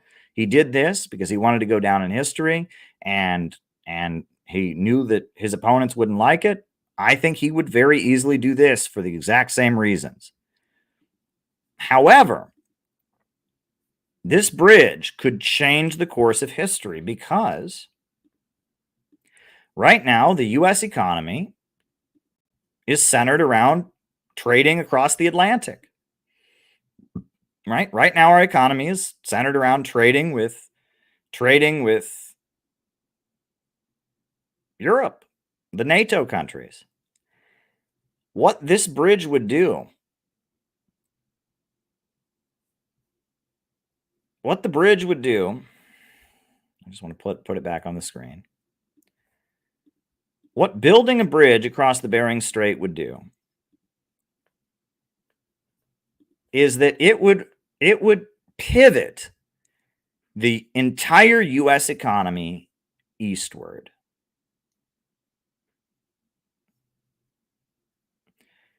Suddenly, there would be a way that we could trade east rather than simply trading west. And as this economy grows stronger and stronger and stronger, we could pivot as a country toward trading with it. And that would then give the upper hand to the lower levels of capital. And that would push forward the process of defeating the big monopolies. It would be a huge game. It could shift the United States. It could nudge the United States in the direction of joining with this economy and not trying to crush it. It could actually change things for the better. I'm telling you that building this bridge could begin the process. Now, obviously, they've been talking about building such a bridge for a long time. It comes from Abraham Lincoln originally. Abraham Lincoln was the president of the United States during the American Civil War. He was killed shortly afterwards, but his economic advisor was an anti-slavery activist named Henry Charles Carey. This was Abraham Lincoln's economic advisor, Henry Charles Carey. And Henry Charles Carey was an economist who distinguished very strongly between, I'll put his image on the screen here, hold on, between what he called the American system and the English system. And he wrote a book called A Harmony of Interests. And he pushed Abraham Lincoln to build railroads all over the United States.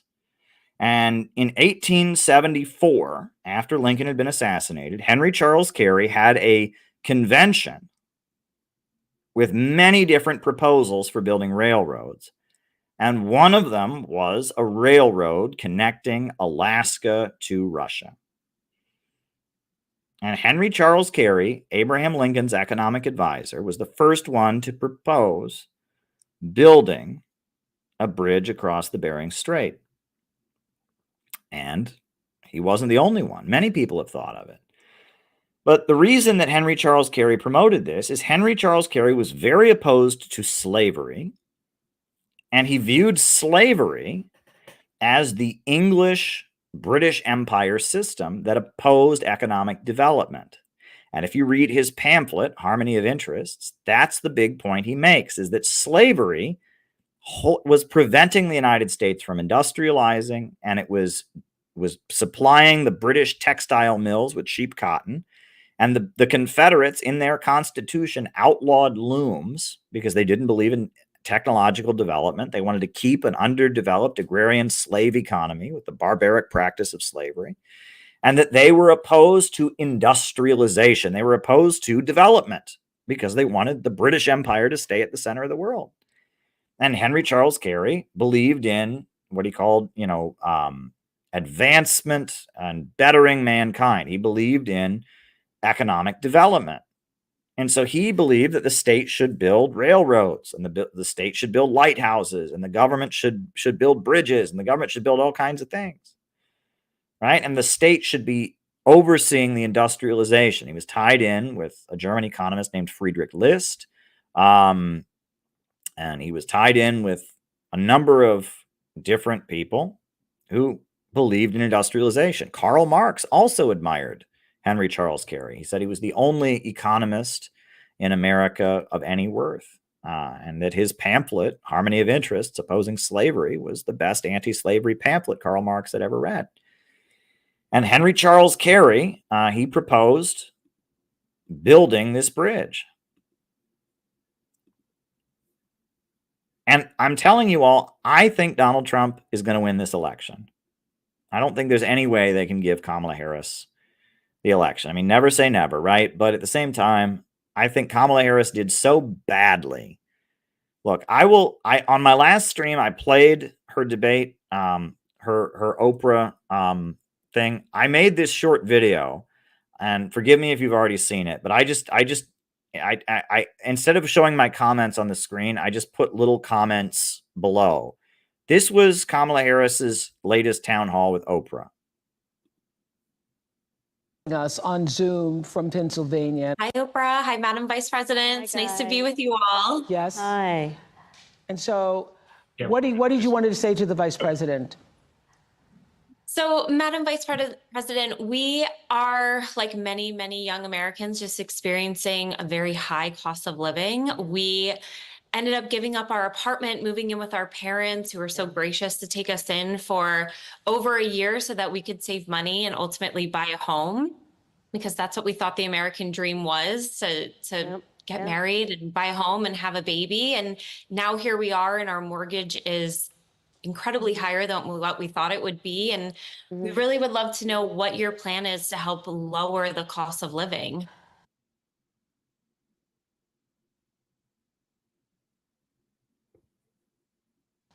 Yeah, first of all, thank you both for being here. And yours is a story I hear around the country as I travel. And in terms of both rightly having the right to have aspirations and dreams and ambitions for your family, and working hard and finding that the American dream is, for this generation and so many recently, far more elusive than it's been. And we need to deal with that. And there are a number of ways. One is bringing down the cost of everyday necessities, including groceries. What is on your heart to say to the American people as we have 47 days until November 5th? We love our country. I love our country. I know we all do. That's why everybody's here right now. We love our country. We take pride in the privilege of being American. And this is a moment where we can and must come together as Americans, understanding we have so much more in common than what separates us. Let's come together with the character that we are so proud of about who we are, which is we are an optimistic people. We are an optimistic people. Americans, by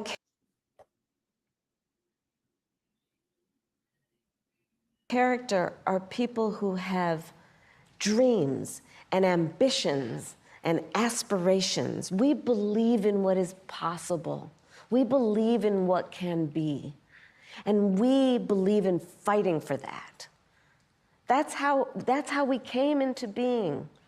Because the people before us understood that one of the greatest expressions for the love of our country, one of the greatest expressions of patriotism, is to fight for the ideals of who we are, which includes freedom to make decisions about your own body, freedom to be safe from gun violence, freedom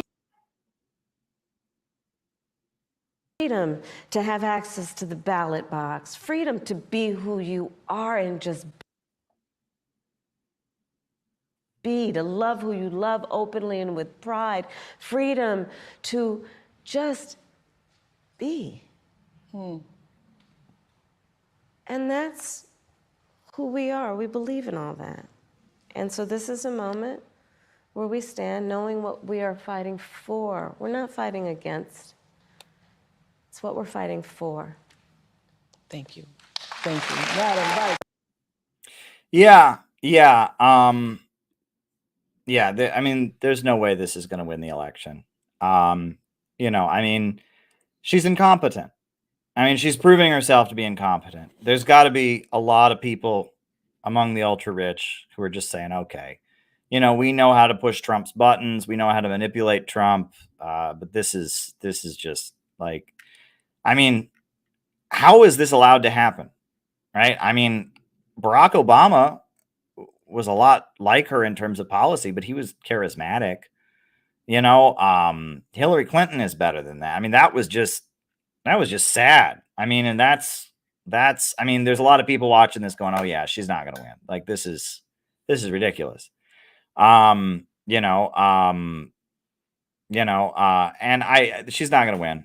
She's not going to win. People are not going to turn out in big numbers to vote for her. The Muslim community is not going to vote for her in Michigan and in Illinois and in Minnesota and Wisconsin. And yeah, I am predicting a landslide for Trump. I am predicting that Trump will win in a blowout. These polls that are saying otherwise are malarkey.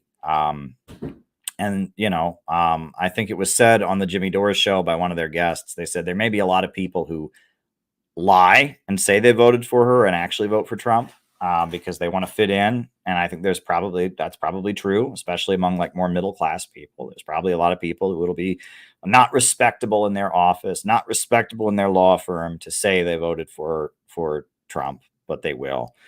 Because they want the economy to get better and they see her as incompetent. And I don't think she's going to win. I really don't. And that Donald Trump has been going on, while she can barely give an interview, she can barely handle a scripted interview like that one. Donald Trump has gone on every podcast, every interview. He looks like the most humanizing, friendly person. Donald Trump is just, is coming across as the most humanizing, friendly, lovable guy right now. And Kamala is every time she opens her mouth, people like her less and less and less. So I think Donald Trump is going to win. When he wins, we need to make clear that it's a mandate to finish what Trump started, peaceful reunification of the Korean Peninsula. That's the first thing we got to make sure, right? And on top of that, I think we got to push to build the World Land Bridge, right? I think we got to pivot the United States eastward, because that will boost the lower levels of capital. That'll pivot us into the new economy, and that'll lay the basis for restructuring the U.S. economy to be one based on growth. It'll be pushing forward our vision of building a stronger United States. And I think that's what needs to happen. And I guess I want to say a couple more things while I'm here. A couple more things I want to say, right? And I want to say these things because they need to be said, right? Because I am interested in actually changing the world. And I've come a long way, right? For me, being an activist is a journey of self-improvement. I tell people one of the best things that ever happened to me, I thank God every day for this, is when I was 15 years old, I was shy, I was socially awkward, and I was also being constantly told by my family to stop talking about politics. They thought my political ideas were so off the wall and so crazy. How can you be a communist? How can you be all these things? That my parents were constantly telling you, don't talk about politics at school. Don't talk about politics with people. But I went to a communist bookstore. My mom dropped me off at the communist bookstore. She and my brother were up in the city for something else. And my mom said, don't leave the store, whatever you do. I went into the communist bookstore and they were having a discussion about the war in Iraq or whatever. And then after the discussion ended, they said, all right, we're going to go sell the newspaper. And they shoved a stack of newspapers, communist newspapers, into my hand. And I was like, wait, what? And they explained, oh, yeah, we go out and sell the paper. And I was like horrified. It was terrifying. I was like, are you kidding me? You want me to walk up to people that I don't even know and try to get them to pay me actual money for a newspaper about communism? And you want me to like convince them to open their wallets and pull money out and give it to me in exchange for a newspaper about communism? They said, yep, we do it all the time. Go out and sell the paper. And I was like, you got to be kidding me. This is the most awful thing. So they said, no, we do it all the time. So I went out there. I tried to sell papers, rejected by somebody. And I'll never forget the first newspaper I ever sold. I went to Orville High School and I had a Letterman's jacket because I had played soccer my freshman year. And so I had a Letterman's jacket, an athletic Letterman's jacket, because I'd been an athlete, and it had a big O on it for Orville. And so I remember there was a man and his wife, and the guy had a ball cap on. He was a football, an athlete, football fan, something like that. And he was walking with his wife, and I went up to him and I said, yeah, you want to buy a newspaper? I was so nervous about communism or whatever. And then the man, he said, I don't agree with communism, but I can see you go to Oberlin College. I can see the O on there. You go to Oberlin. So I'll buy your paper. I like Oberlin. I like their football or whatever. And he paid me $1 and I handed him a newspaper. That was the first communist newspaper I ever sold. Crazy story, isn't it? I sold a communist newspaper for $1 when I was 15 years old. And you know what? I am so thankful for that, because I went to college eventually. And when I was in college, we sold newspapers almost every day. I was out there selling newspapers. Every Saturday I was getting up in the morning and when I did that, I learned to talk to people. I learned to engage with people. And I also learned the ideas. I had to study the ideas in order to be able to convince them. And I learned, and that got me out of my shell. And I actually had good numbers. I had some of the highest numbers in selling newspapers after a while. And later I joined the Workers' World Party and I sold their newspaper. I handed out their leaflets. And I learned to do outreach and to engage with people. And it got me out of my shell. And it taught me how to defend my ideas. And it made me proud of what I stood for. And it was the beginning of me improving as a person. And I will be honest with all of you, right? I have spent my adult life unlearning the feelings and the sentiments that attracted me to communism, right? I'll be real. When I was attracted to communism, when I was a teenager, it was based on alienation. It was based on being mad at the country I lived in. It was based on it was teenage Satanism, right? I was angry at the country I lived in. I was angry at my parents. I was angry at living in a small town. I wanted to embrace something that was against everything. And I knew certain things that were true, right? I knew certain things that were true, and society wouldn't recognize them. I knew that the Soviet Union had great economic achievements. And it really made me angry to hear everyone just repeat, well, communism just failed everywhere. And I knew that wasn't true in terms of basic economic data. That was not true. You know, and I've spent my whole adult life learning to see things differently and learning to understand that communists don't hate the people in the society they live in, and that imperialism and is hurting the American working class and making us poorer. And it took me a long time to deal with my own personal stuff. I had to heal. I had to find my own way. And I eventually reestablished my relationship with God. I rediscovered my Christian faith in Iran. And, I've come a long way. And it's been a journey of self-improvement, of getting better at interacting with people, improving my social skills, understanding the world better, understanding what imperialism is, understanding economics, understanding the history of mass social movements. And this has been a journey of self-improvement, a journey of improving myself, right? That's what it has been. And, that's what it is for all of us. And in fact, this is another quotation from the Little Red Book that I will put on the screen. Oh, wrong quote. Sorry.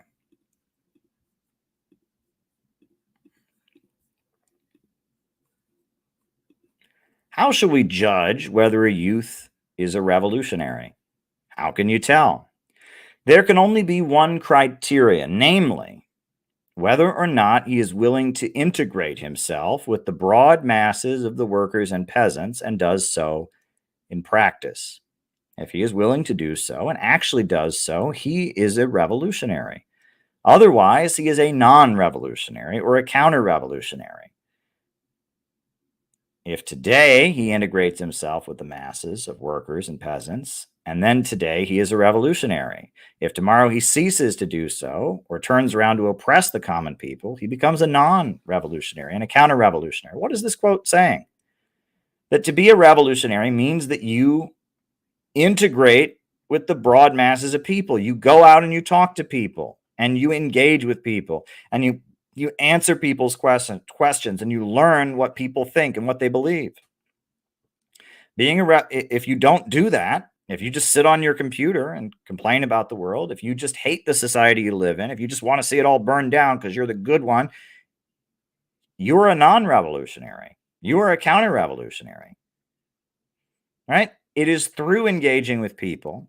It is through doing outreach. It's through talking to people that you develop. This is how all of us develop. You develop by actually doing the work, by actually talking to people, actually having relationships, actually building and organizing events, actually getting things done in the real world. That's how you become a revolutionary. Like when I went out when I was 15 and sold that newspaper, I was becoming a revolutionary. I was engaging with people. It's by doing actual work that you become a revolutionary. And look, I will be honest with you. I'm not going to refer directly to anything, right? And I want to be patient with people because I see myself 10 years ago in the way some people are acting right now. And I see my own flaws, and I have grown, and other people can grow too. But I got to tell you, I look at some of the groups out there that are trying to own the word communism right now. They want to be the communists, right? And I see them and the way they act, and I see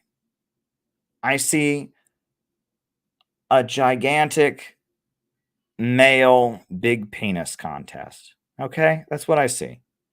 That's what I really, really see. I see a lot of young men who are trying to prove their manhood to each other. Right? Generally, people in America who call themselves communists, they are doing one of two things. One, most of them are just woke. Right? They're mad at racist, white, sexist males, and they want to, tear down U.S. society and all of that. And then there is a very small minority of people that understand to some degree what Russia and China are doing and kind of get it. But those spaces are dominated by young men who really want everyone to know how big their penis is. And it's really sad. It's really, really a sad thing because I think most of these young men, most of them, I would say probably were, you know, denigrated by their fathers in some way. They had a father who made fun of them, a father who bullied them. They had a father who wasn't impressed with their achievements, etc. And I mean, I see the way these people act and some of the conversations I've had with them. And, they all think they're going to be the great leader, but they don't understand that the organization just doesn't just pop up around them, right? That's one thing. Multiple of them, they are convinced that, they will proclaim themselves to be the great leader, and then the group just magically appears all around them. Doesn't work that way. Doesn't work that way.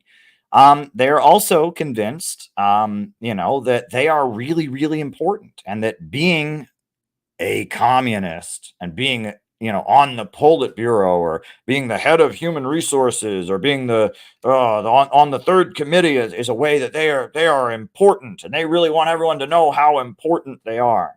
And it's really fucking sad. It's really fucking sad to watch, right? And I know these young men are probably acting the way they're acting because they're in a lot of pain, and I certainly acted that way because I was in a lot of pain and I was dealing with shit. And so I want to give people the chance to, learn, and the chance to heal themselves and all of that.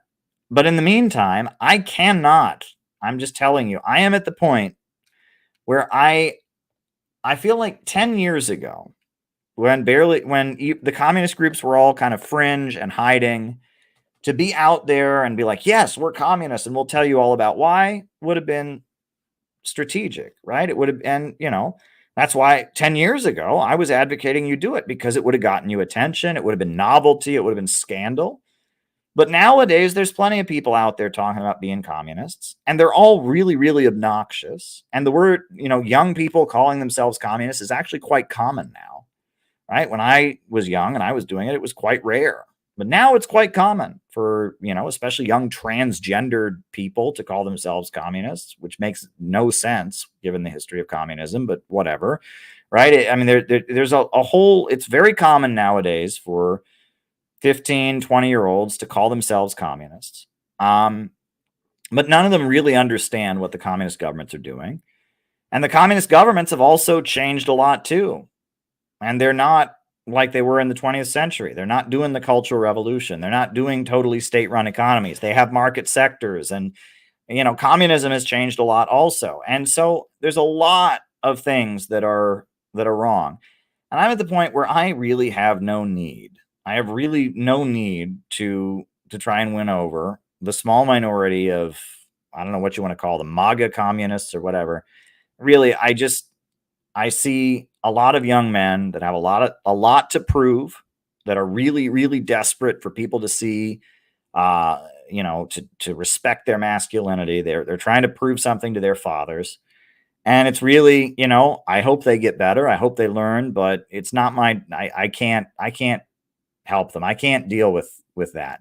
And that brings me to another thing, which is what none of them understand.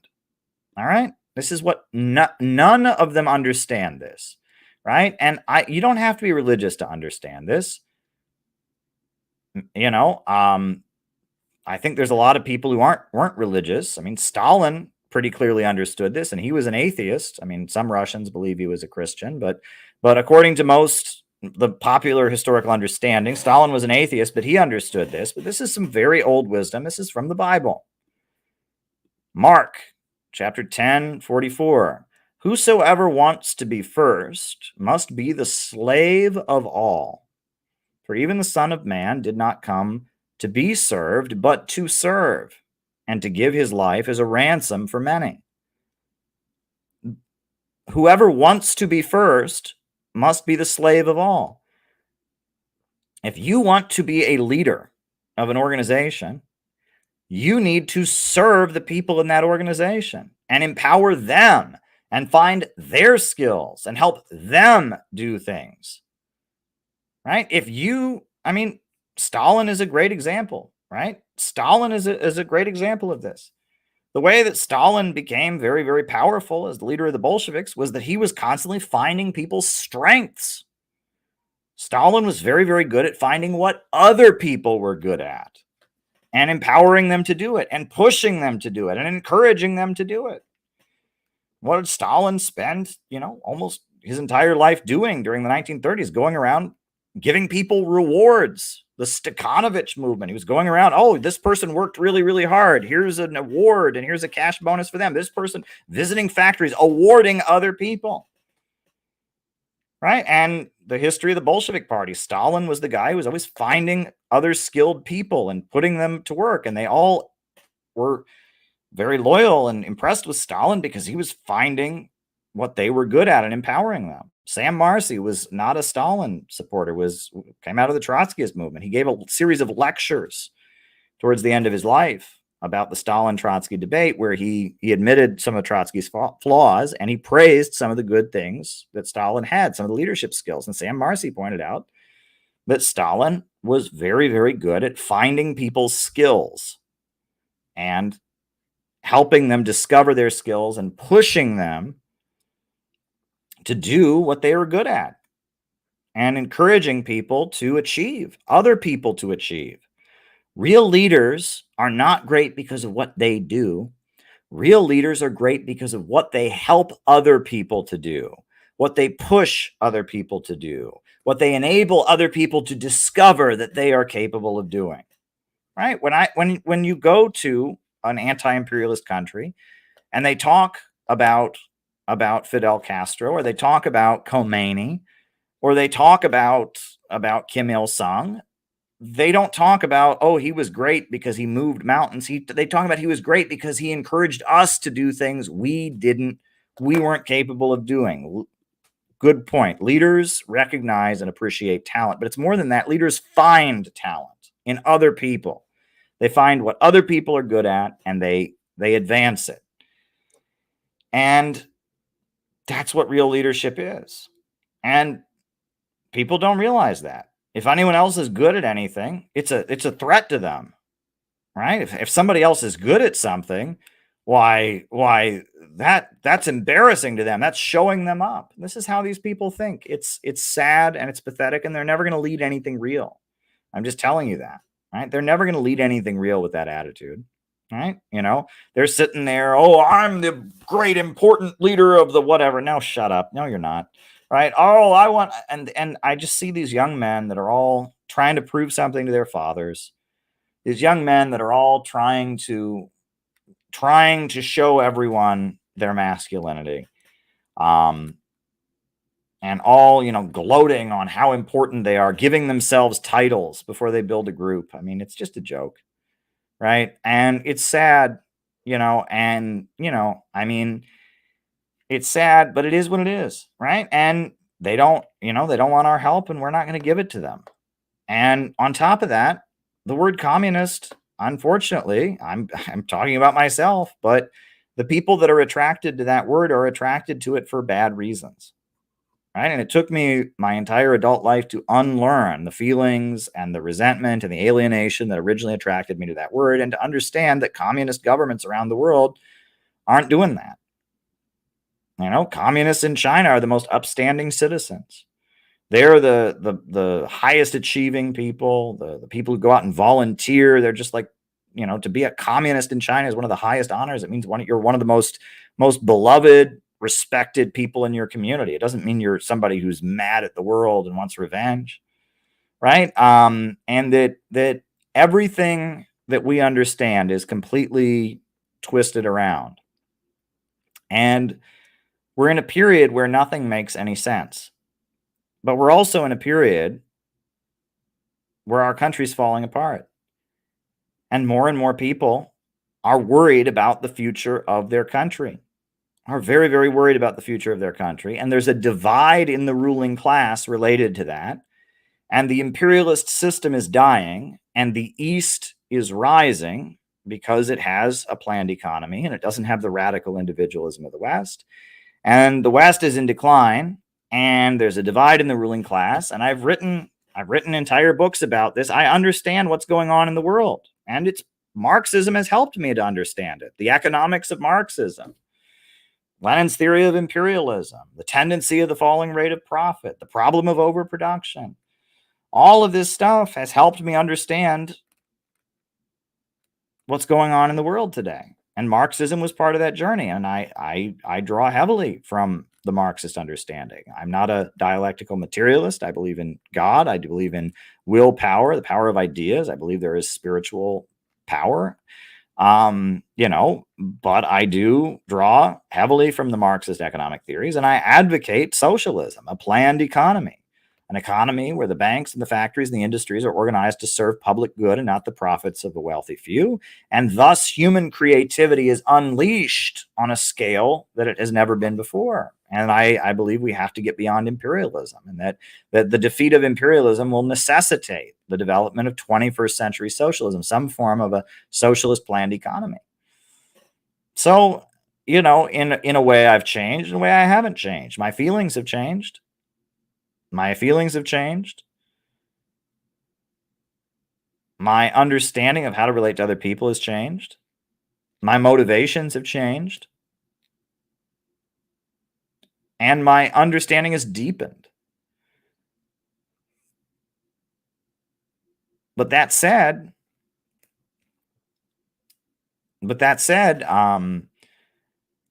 those of us who are actually anti-imperialists, rather than chasing after the people that are attracted to the word communism,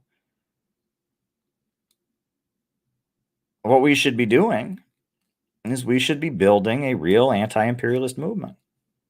We should be building a movement that will really help restructure the United States to not be an imperialist country and not launch World War III, and that will rebuild the United States to have an economy that is part of the new economy that's rising. We shouldn't be trying to revive imperialism and trying to convince Americans to support imperialism. We shouldn't be chanting West is the best, but we shouldn't be doomers either. We should be advocates of restructuring the United States to be part of the new emerging economy that's developing in the world. And on top of that, we should be building a real mass movement in America to save our country with a planned economy, with a new economic model that puts the needs of the people first, not the profits of a wealthy few, right? We should be advocating a government of action to fight for working families, right? That's what we're doing. We should build the movement to promote human growth and innovation. And ultimately, the only way our organization will work is if we help people to develop their own skills. The only way, I'm saying this, and this is something I've come to the realization, and this is when we're talking about restructuring our organization.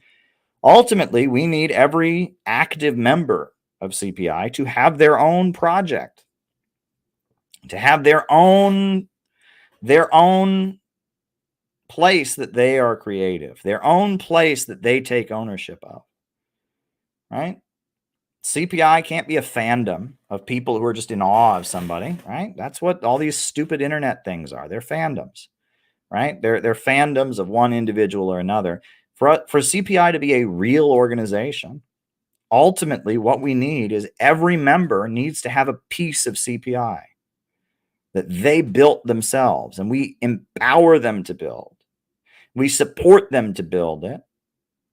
But every member of CPI needs to have their own kingdom, their own queendom, their own dominion, their own community, their own project, their own vision. Every member of CPI needs to have that, or this won't work, right? If we go around expecting other people to just build something to glorify me or Peter Coffin or somebody like that, it's not going to work, right? That might make a great YouTube channel, might make, but that's not going to build a real organization. And what we need in this country right now is a real organization.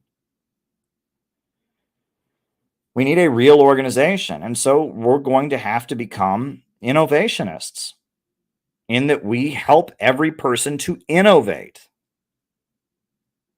Right? We help every person who joins us and becomes part of our community to think, to innovate, to develop their own hustle, their own side hobby, to make money and carry out the vision of CPI and their own outreach program, we need every person in CPI to have their own CPI linked project to help bring people into CPI, maybe raise a little bit of money, but also to find their own creativity, to have their own vision, and to change the world and develop their own skills. That's what we're going to need for this to work. And that's very ambitious. And there's a lot of people in CPI that say, Caleb, I can't do anything. I can't do anything. Well, I'm here to tell you, you can. Maybe it's not huge. Maybe it's not what you think. But I think you can. Right? If I wanted to tell you you can't, there's plenty of YouTube channels to tell you you can't. There's plenty of doctors to tell you you can't. There's plenty of mean people on the internet who can tell you you can't. But I'm here to tell you you can. And it is my job, if I am going to actually be the leader of a real movement, of a real organization, my job is to figure out how to persuade you and motivate you to do it.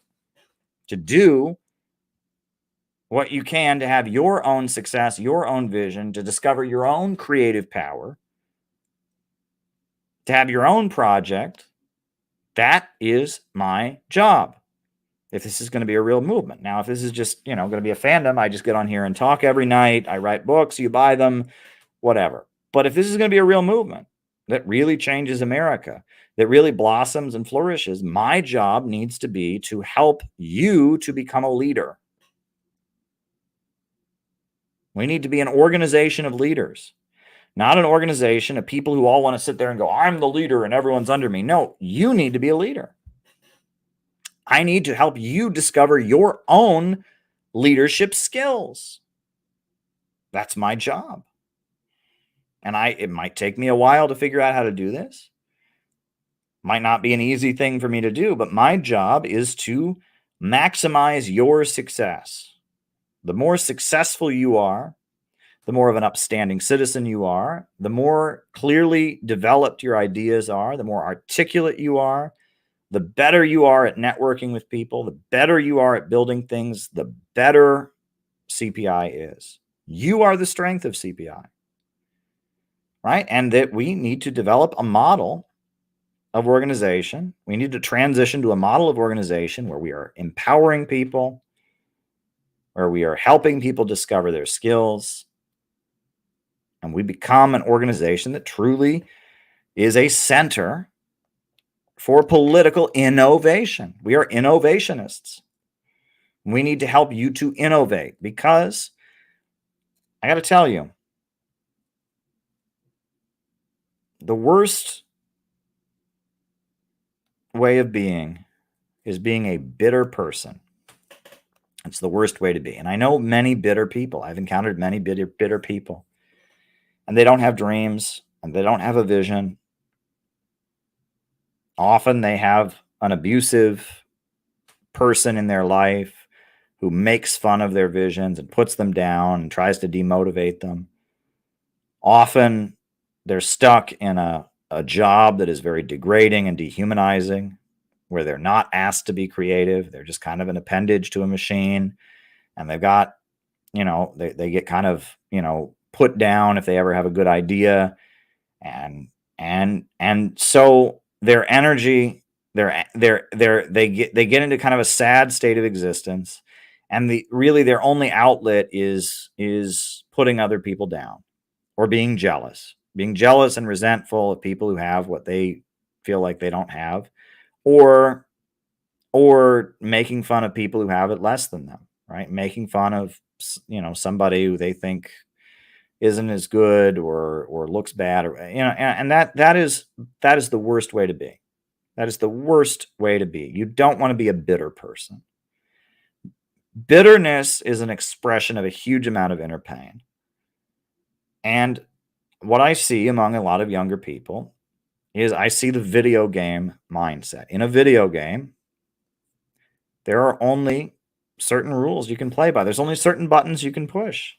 You don't innovate in a video game. In a video game, there are very clear, precise rules, and you can only win by following those very clear, precise rules. And the better video game player you are, the more you effectively follow those concise rules. You manipulate the buttons exactly as they say, and you can do that. Video games are not asking you, for the most part, to be creative. And that a lot of young people, they get, a low-wage, short-term service sector job, and they they're basically a video game player. They're a button pusher at their job. They're constantly being drilled about how well they can push the buttons exactly as they say. And they don't get to be creative, and they don't get to have new ideas. And they just are pushing buttons all day. And they don't like themselves. And they get bitter. Very quickly they get bitter.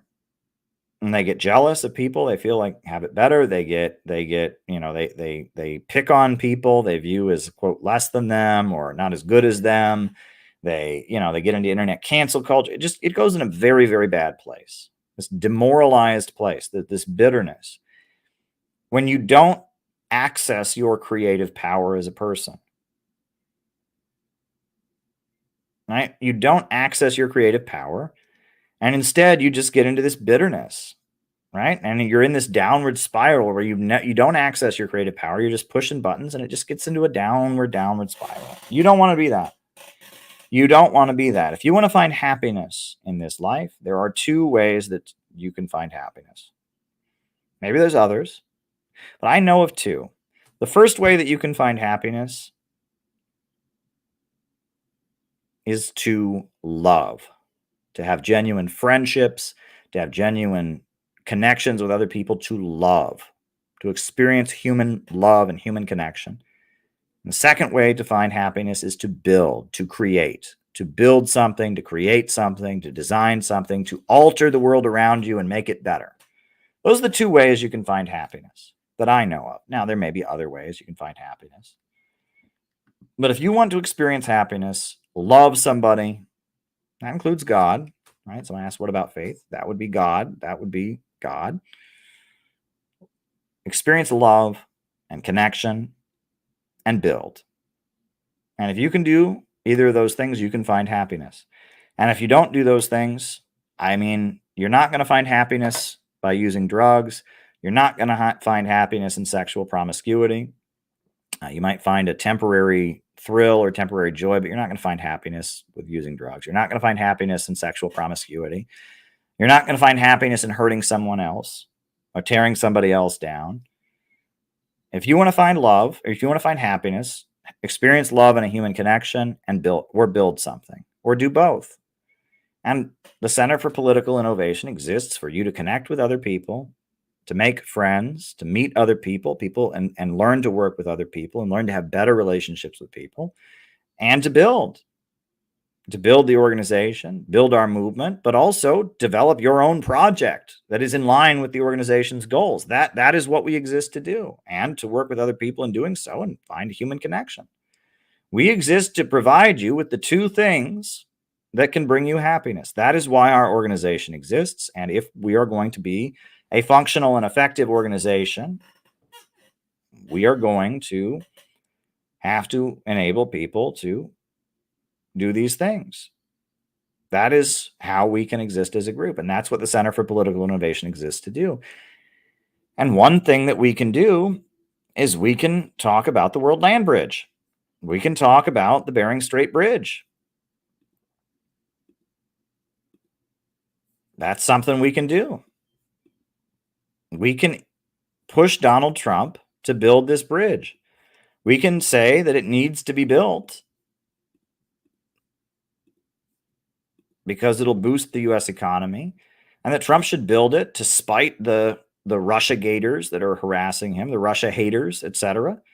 I think we should push Donald Trump to build this bridge. After he wins, we'll obviously be pushing the Korea thing and pushing that he continue to meet with North Korea. I think we should push that he build this bridge because it seems like something that a lot of people that are anti-Russia or, that might be for, but we can push to build this bridge, and we can insert this idea into pro-Trump circles, and we can get it out there, and we can nudge the bridge into existence. And that will nudge the U.S. economy eastward, and that will pivot the United States toward the new economy, not the dying old economy. And that will continue to push for the building of an anti-monopoly coalition. And eventually we can have a government of action in the United States that fights for working families. That's what we can have. A government of action that fights for working families, defeating the power of the imperialists, defeating the power of the big monopolies. That's what we can have. We need a government of action to fight for working families. And this bridge is a step towards it. This is a real thing that we can really advocate, that real Trumpers will want to build, that it would be in the economic interests of many powerful people in America to build, but it would pivot the United States in the right direction. Be good for Australia too, David. We should advocate the construction of this bridge. All right. I think it is something, the bridge of Eurasian American friendship. I think we can build a movement for this bridge. And I think there's people in Alaska that would want this bridge. I bet there's a lot of people in Alaska that would want the money, the development that would come from this bridge. I think there's Canadians that would want this bridge. Right? There's a real basis. We could build a real movement to build this bridge in America that could have lots of support. So I say we do it. And I say we look for openings, right? We've already, done the, I'll put on the video, right? It's been a while since I've shown this video. This was us in front of the White House. I am so proud of us because it looks like we influenced the conversation. Right? Donald Trump is bragging about what he did on the Korean Peninsula. Did you know this? Donald Trump, even though the Wall Street Journal has attacked Donald Trump for it, Donald Trump continues to brag about what he did. Well, I think this has to do with the fact that 2 years ago, this was us in front of the White House. How did this stop? This was a great moment. June 30th, 2019. The leader of People's Korea and the leader of the United States shook hands. They met, the first president ever to visit the Democratic People's Republic of Korea. We had Donald Trump trying to make peace with a country that is still technically at war with the United States. Donald Trump was trying to open the door to peaceful reunification of the Korean Peninsula. There would be hope to bring the troops home from South Korea. There would be hope that there could be denuclearization, that North Korea wouldn't feel threatened anymore, that there could be no more bombs and weapons, and the people of Korea could reunify. And Donald Trump going to People's Korea was sabotaged. It was sabotaged by John Bolton and the neocons, the same forces that got us into Ukraine, the same forces that are escalating and pushing buttons against China and Taiwan on the Taiwan Strait. The same forces that want World War III sabotaged the peace process on the Korean Peninsula. We're here to say, finish what Trump started. We want peaceful reunification of the Korean Peninsula. We want U.S. leaders and the leaders of People's Korea to sit down. We would like to see trade between the United States and People's Korea. We would like to see those railroads in South Korea that have been built. We'd like to see them in action and see the Korean people trading with each other. We don't want war. We don't want money wasted on international confrontations. And we also don't want a police state. Yeah, that was us in front of the White House. But did we stop at the White House? Did we say, all right, we did it at the White House, we're done? No, we did not. Right? We continued. And after we went to the White House, we also went to the United Nations. We said it at the United Nations.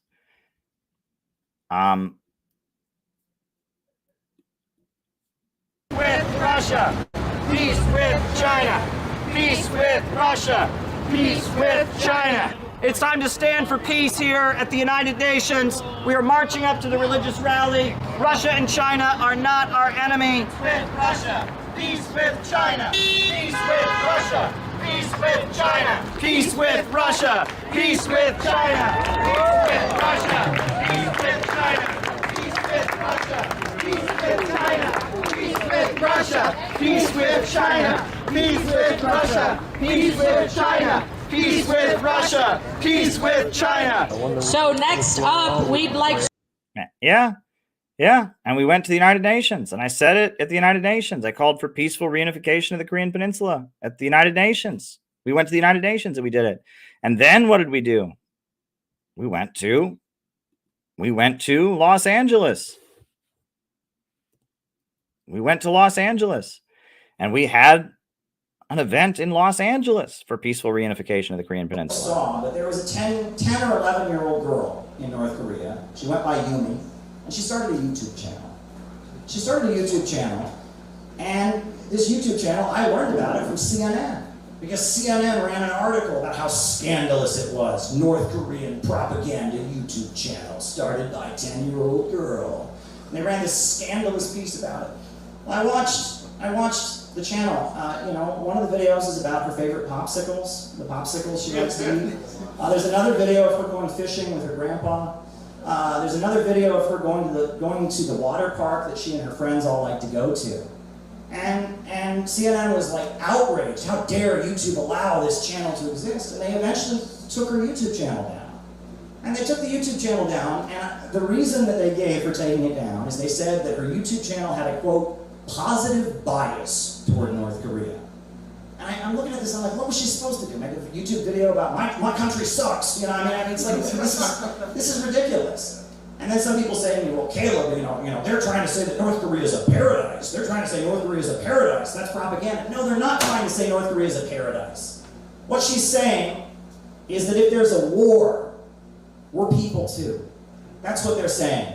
And she's saying it's not just a 24/7 military parade like we see in American television. Every time they show North Korea on TV, what do you see? I say countdown. They say North Korea, and then two to 3 seconds later, you see a bunch of guys marching around like this, right? We think North Korea is just a 24/7 military parade. But there's real fathers there, there's real daughters there, there's real mothers, there's brothers, there's sisters, there's children, there's families. And if there's a war, real people are going to die. And that's what her YouTube channel was trying to say, and we need messages like that on YouTube.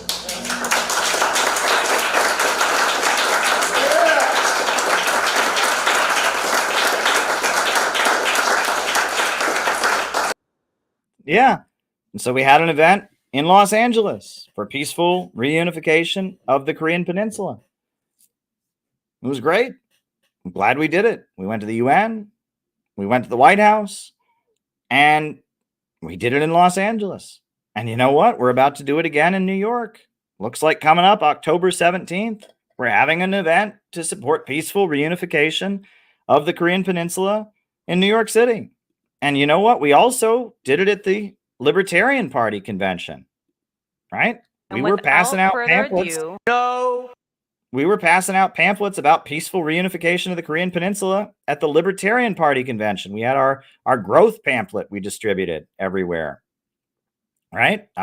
You can look at it. We were handing out our Do You Believe in Growth pamphlet. We handed out over 1,000 copies of Do You Believe in Growth at the Libertarian Party convention.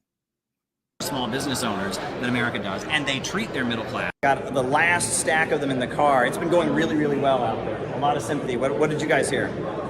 Really great things. I know people are very interested. I thought people were really enthusiastic about this idea that growth is good, that we need to stop spending so much damn money fueling this forever war that rages all across the world. The response to the leaflets and the pamphlets has been phenomenal. I have never talked to so many people who support Julian Assange, who want to end the wars. This is the place to be. Yeah. Actually, that's one indication. That's one. They're pretty good. I mean, they're very interested. A lot of them like growth. And then a lot of people that are libertarian, they see the government as a tool of the big monopolies to crush small business owners, right? And so I don't blame them for wanting to get the government off our backs, right? Unfortunately, I think that they're going to have to come to the conclusion that just kind of getting the government out is not going to cut it. They need a government that punches up, right? A government of action that will fight for working families. That's ultimately what they're going to need, and they're going to have to learn that through the course of seeing, what's in store and as the crisis intensifies. But I think the road out of the crisis we're in right now is an anti-monopoly coalition.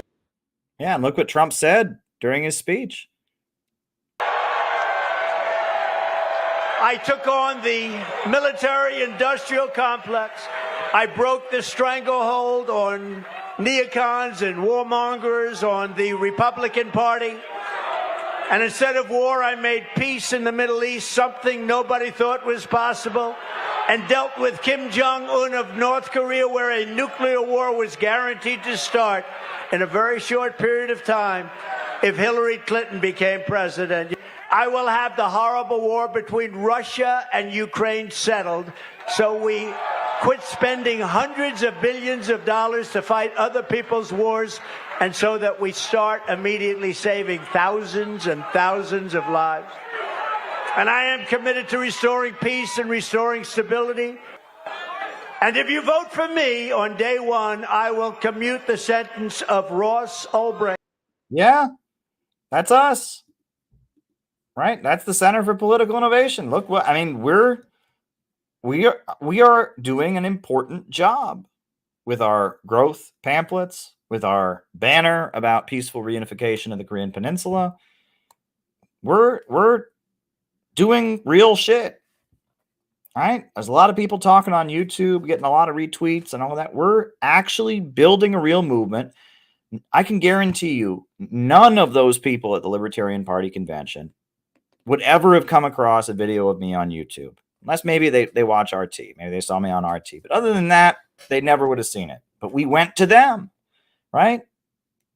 I guarantee you none of those people at that LA Family Church event where we talking about peace on the Korean Peninsula, none of them would have ever listened to any pro-North Korean anything, but they listened to us because they're committed to peace on the. We are making a difference. We are building an anti-imperialist movement in America, a serious one, not people sitting on the outside of U.S. society being angry, not people being resentful, right? That's not what we're doing. We're not in this to make people resentful. Look, I can tell you a lot of things, but I will end my opening remarks for tonight. We're well over 2.5 hours. That's fine, right? I'm on here to talk, and I'm glad you're listening to me. But I just want to tell you a couple stories. The first story is I remember when I was a kid, there was a friend of my family who died. And he was a Southern man, and he was an engineer. He was a family friend. And I went to his memorial at his funeral. I believe he was a Baptist. And in his Baptist church, the minister talked about him, and his friends and family got up and talked. And they talked about how this man was like a ray of light. And when he walked into the room, he made everyone happy. He told jokes. He was friendly. And at his funeral, they said they all remembered how he was a ray of light. I remember thinking, that's what I should try to be. I should try to be a ray of light. And then, when I was in the Workers' World Party, there was a founding member of the Workers' World Party, an older man in his 80s, who died. And I went to his memorial. And at his memorial, they talked about how this older man, who was Jewish, wore a Palestine baseball cap everywhere he went. A baseball cap with Palestine on it. And everywhere he went, he was giving communist newspapers to people. And every time you saw him, he would tell you about some teenager he'd just given the newspaper to. And, oh, I just sold this many paper. Oh, I just talked to this person. I got their phone number. I think they want to get involved. Or I saw somebody, who gave me a thumbs up for my Palestine baseball cap. Every time you saw him, he gave you good news. Right? And he encountered a lot of negativity. There are plenty of people in New York City who would not like that Palestine baseball cap. There's be plenty of people in New York City that wouldn't want the communist newspaper, but he never told you about that. He told you the positive things. Right? And his job was to give you the positive news, and and he was always very interested in younger people who were getting involved in the party. I thought about that comrade and how he was kind of like that guy, that family friend of mine who died, who had been a ray of light. I would like to be a ray of light in this world. That's what I would like to be. That's what I would seek to be. I would like to bring peace into this world. I would like to see Russia and China and the United States become friends and trade with each other. I would like to see economic development. I think growth is good, not bad. I would like to oppose pessimism. I would like to oppose degrowth. I would like to oppose jealousy and negativity and all the negativity that I see in the world today. I would like to build people up. That is what I would like to do. I would like to build people up. I would like to encourage people to think of what the world could be and how far human creativity could soar without the irrationality of the market. And I would like to show that to people by helping them discover the creative power within themselves. I want to do what was done for me. All right. If you read my letter to Bob Avakian, that's one thing I say in my letter to Bob Avakian is I owe that guy in a weird way. I disagree with a lot of his understanding of communism and all of that, but his people made me go out on the street and sell newspapers. And in doing so, they saved my life. Communism saved my life. A very negative and pessimistic communist group saved my life because they showed me that I could go out and sell newspapers. I could engage with people. And I want to do that for you. I want to show you what you're capable of. I want to help you achieve things. I want you to discover your own skills and your own strengths and your own potential. That's what I want to do. That's what I strive to do. That is what my aim is for you. And that's what I want to do. And I again, I think about the Christian Gospels. Right? I think about the Sermon on the Mount. Right? What is one of the lines in the Sermon on the Mount? People always talk about, you are the light of the world. Let me see if I can pull up the quotation. You are the light of the world, and a city on a hill cannot be hidden.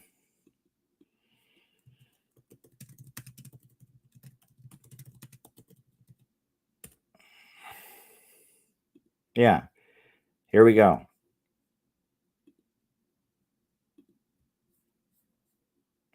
Right? You are the light of the world. You are the light. I want to pull it on the screen. That's weird. Won't put it on the screen.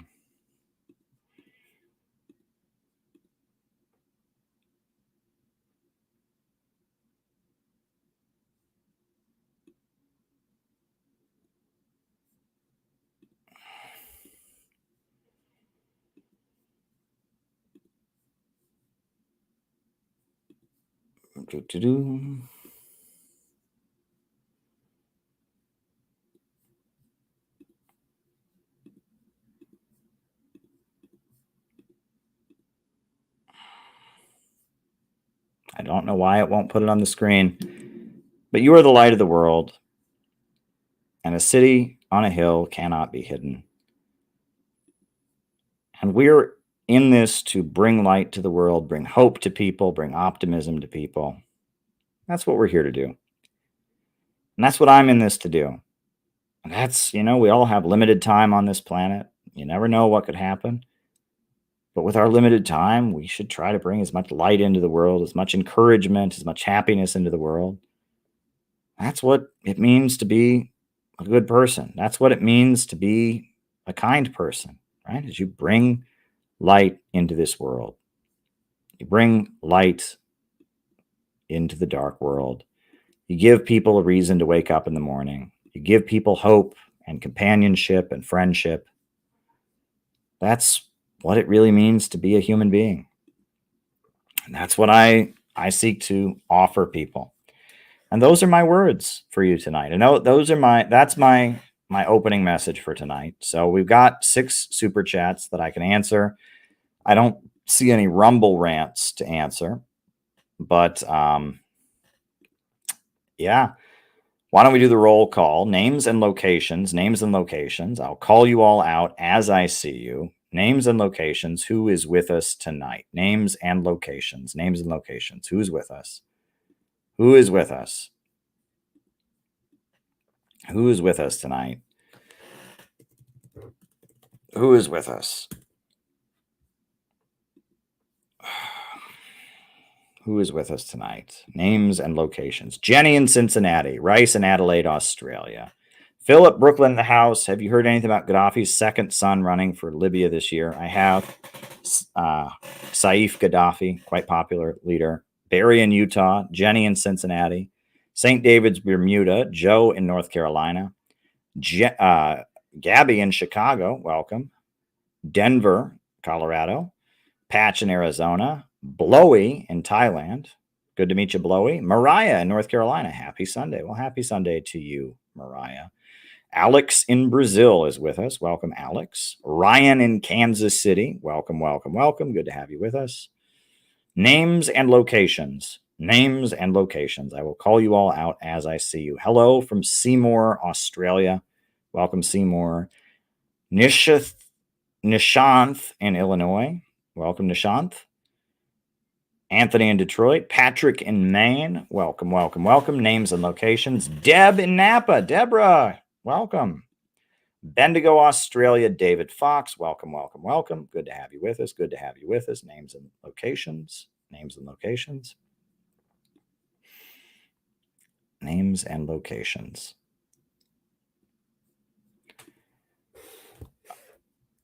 Names and locations. Good to have you with us. Good to have you with us.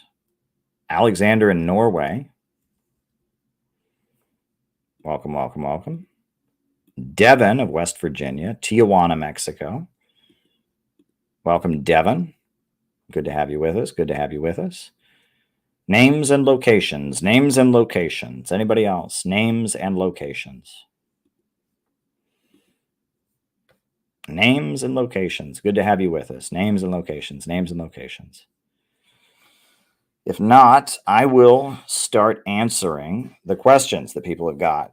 But keep the questions rolling in, right? I'm always here to engage and answer people's questions. First, we've got Tijuana to Haitian fire. Are U.S. sanctions the cause of Venezuelan migrants entering the United States?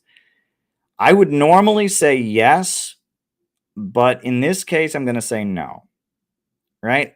I got to tell you, as much as I think Trump winning the election is probably the best realistic outcome, right? Venezuelan migrants to the United States, Venezuelan immigrants to the United States represent a very, very small percentage of migrants to the United States. The overwhelming majority of migrants to the USA are coming from Mexico, from Haiti, from Guatemala, from Honduras, from Belize, from the Dominican Republic. There is a very, very small number of migrants coming to the USA from Venezuela. There were a number of Venezuelans who left Venezuela 5 or 6 years ago and went to Colombia because of the food crisis.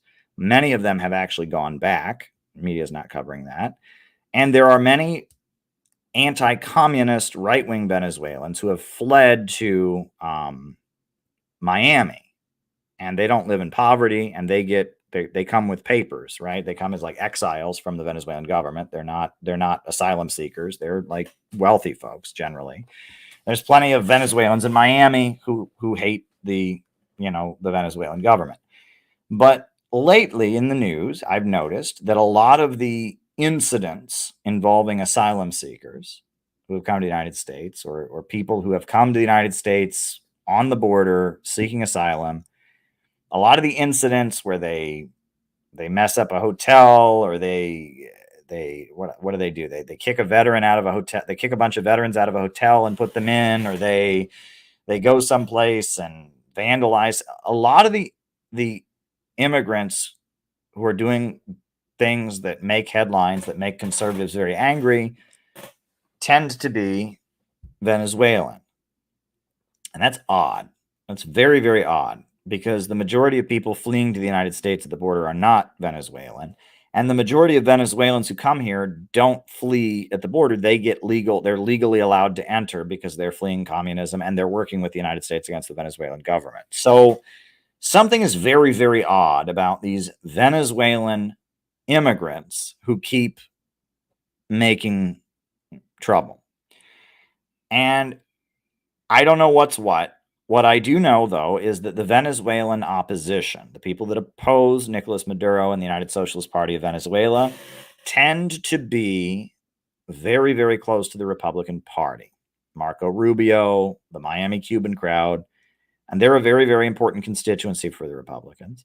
I also know that a lot of the drug gangs in Venezuela, the criminal elements in Venezuela, have been bought off by the United States to fight against the Venezuelan government. So is it possible these are drug criminals who fled Venezuela to work with the U.S. government? I don't know. Is it possible that these people are working with the right wing? I don't know. I just don't. I really, to be honest with you, I don't know. I don't know what's going on, but it's very, very weird that there are so many instances of migrants doing stuff that really, really makes conservatives very, very angry. And they end up being Venezuelan when Venezuelans are such a small minority of the people that are migrants to the United States. It's very, very odd. It's something's off about it. Let me just put it that way.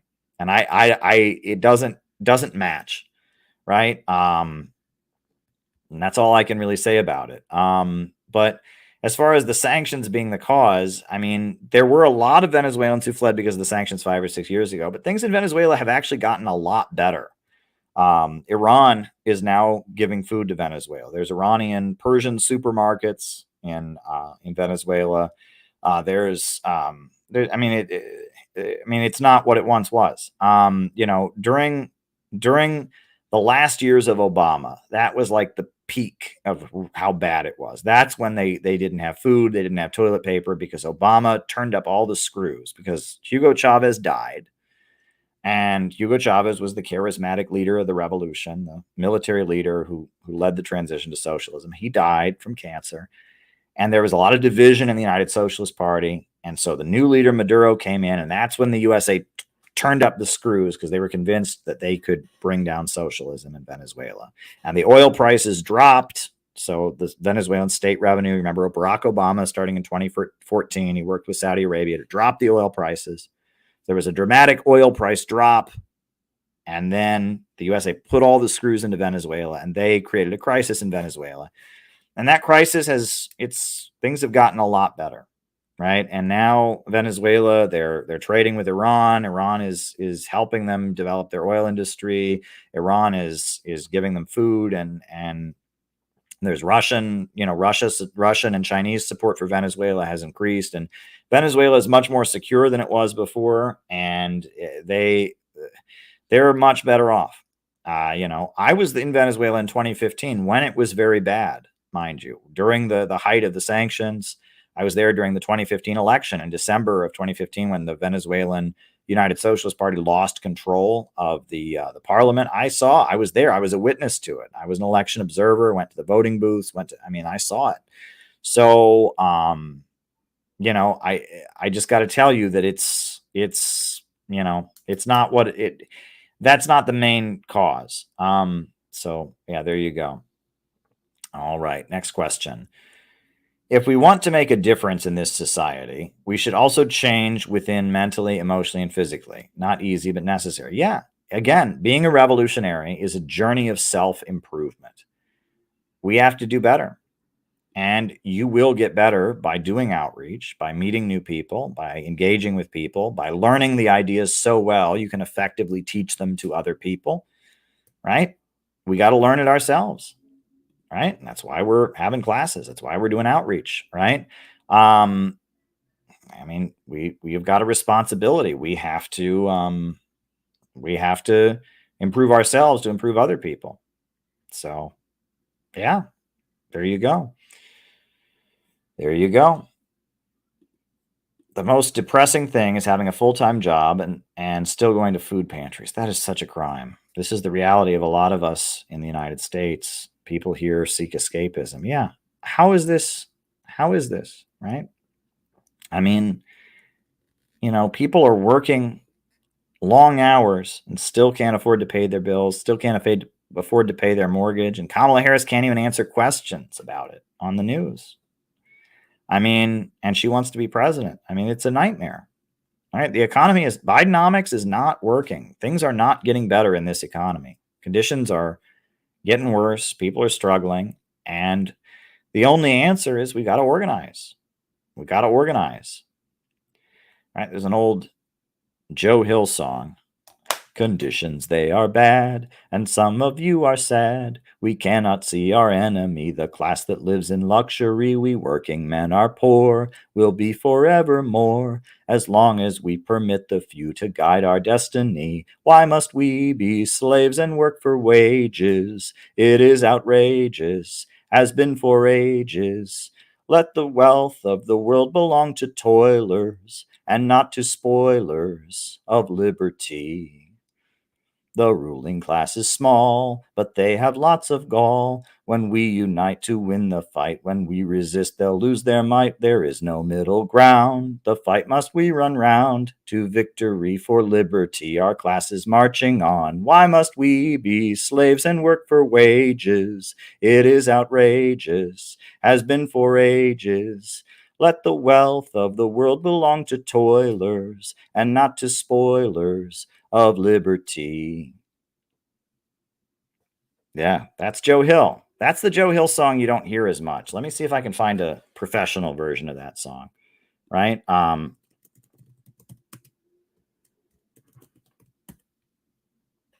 Yeah, let me put on Working Men Unite, right?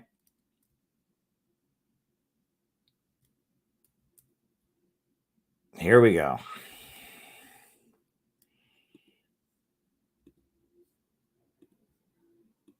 Right?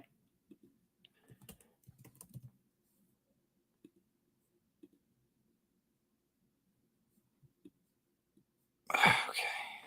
Do-do-do-do. Oh.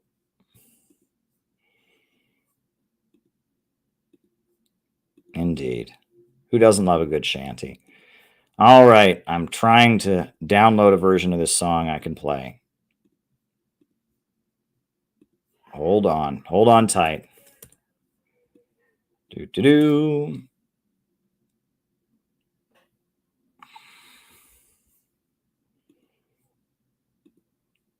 That's weird. Just trying to use my usual tools to download YouTube videos to put them on the screen.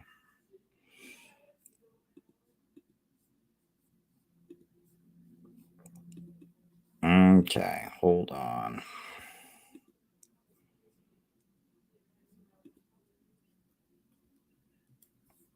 Here we go.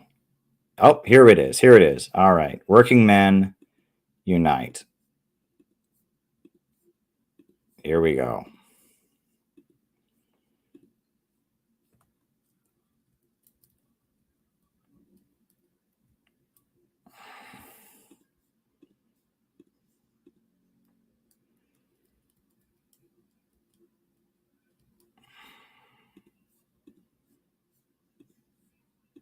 Here we go. All right.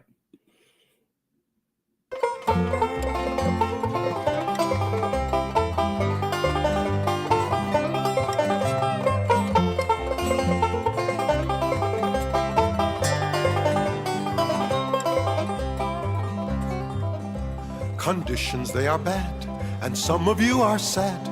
You cannot see your enemy, the class that lives in luxury. You working men are poor, will be forevermore. As long as you permit the few to guide your destiny, shall we still be slaves and work for wages? It is outrageous, has been for ages. This earth by right belongs to toilers, and not to spoilers of liberty. The master class is small, but they have lots of gall. When we unite to gain our right, if they resist, we'll use our might. There is no middle ground. This fight must be one round to victory for liberty. Our class is marching on. Shall we still be slaves and work for wages? It is outrageous, has been for ages. This earth by right belongs to toilers, and not to spoilers of liberty.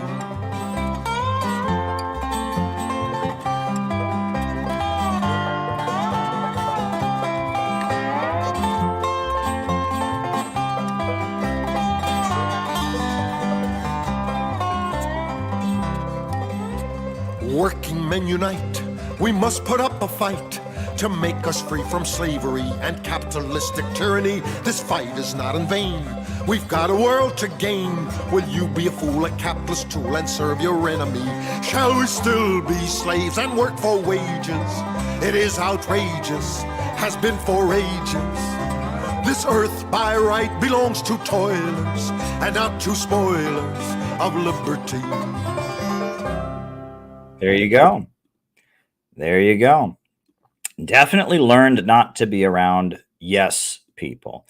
Well, that's an interesting one there, Gabby, because, Malcolm X, in a lot of his speeches, he says, I know you don't want to hear this, but, or I know this isn't what you want to hear, but.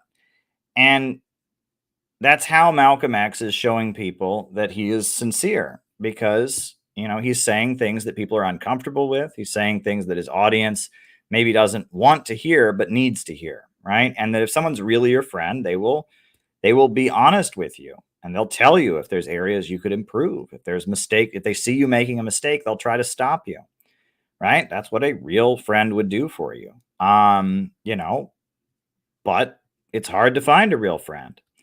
It's really hard to find a real friend. And that's what I see in these circles of young men trying to prove their masculinity by being communists, right? If you do something good, it makes them angry. Damn it, and that, every time CPI does something great, they sit there and go, and they seethe with anger, right? And every time I would invite one of these people to our event, they would come, and then they would try to copy what we did, in some way that excluded us or whatever. It was, they think in a scarcity mindset, right? Look, let me just tell you, the vast earth is rich. There's enough for everybody. And there's how many million people are there in America? Right? What is the current population of the United States? Population of the United States is 333 million people in the United States. So why is it, if there's 333 million people in America, why in the world are we competing over 300 people? And that's what these people are engaged in. They are desperate to get control of 300 people. You want to talk about the ultimate scarcity mindset, right? There's a million times more people in America than there are MAGA communists. And their concern is, oh my God, I want to make sure all the MAGA communists are in my group and not in your group. It's just like, you want to talk about the ultimate aiming low. But this is, again, a scarcity mindset. Read Wallace Wattles. Folks, I love Wallace Wattles. Tyler taught me about Wallace Wattles, and I was reading Wallace Wattles' book today, his book on Christian socialism. And I actually tweeted out a screenshot from that book. I will put it on the screen. Wallace Wattles got it, right? Wallace Wattles was a socialist. He was a friend of Eugene Debs, and he was an advocate of New Thought. And he wrote The Science of Getting Rich, The Science of Being Great. And he also wrote a book about the life of Jesus. And oh my goodness, it's not putting images on the screen. This is so bizarre. Why is it not putting images on the screen? This is infuriating. What is the problem? StreamYard. Why will StreamYard not put images on the screen? What's going on here? What's going on? Shall I close Windows? What's the issue? What is the issue? Why is StreamYard being weird and not putting images on the screen? What's going on here? What's going on here? I'm going to try it again. One more time. No, it won't put images on the screen. I put a number of images on the screen, and it will not put images on the screen. Let me try another way. I'll do it as a slide, right? I've done that before. All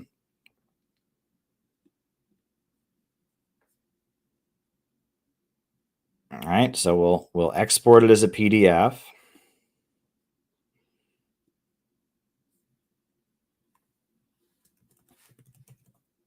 And we'll put it on as a slide. All right. All right, and we have to open it as a PDF. All right, make sure it's turned the right way. So annoying. Yep, see, it's turned the wrong way. So then we have to open it as a PDF and then make sure it's turned the right way and then save it. And then we can put it on as a slide, right? Upload file. Okay, here we go. I found this lovely passage from Wallace Wattles.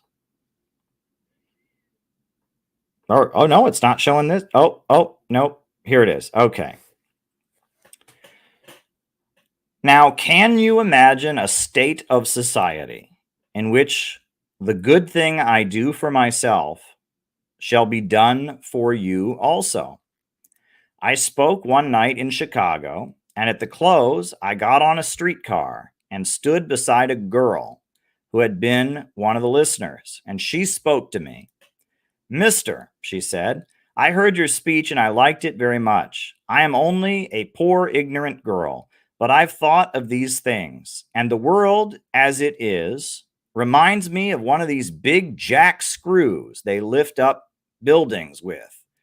You turn a handle round and round, and the center part is lifted up.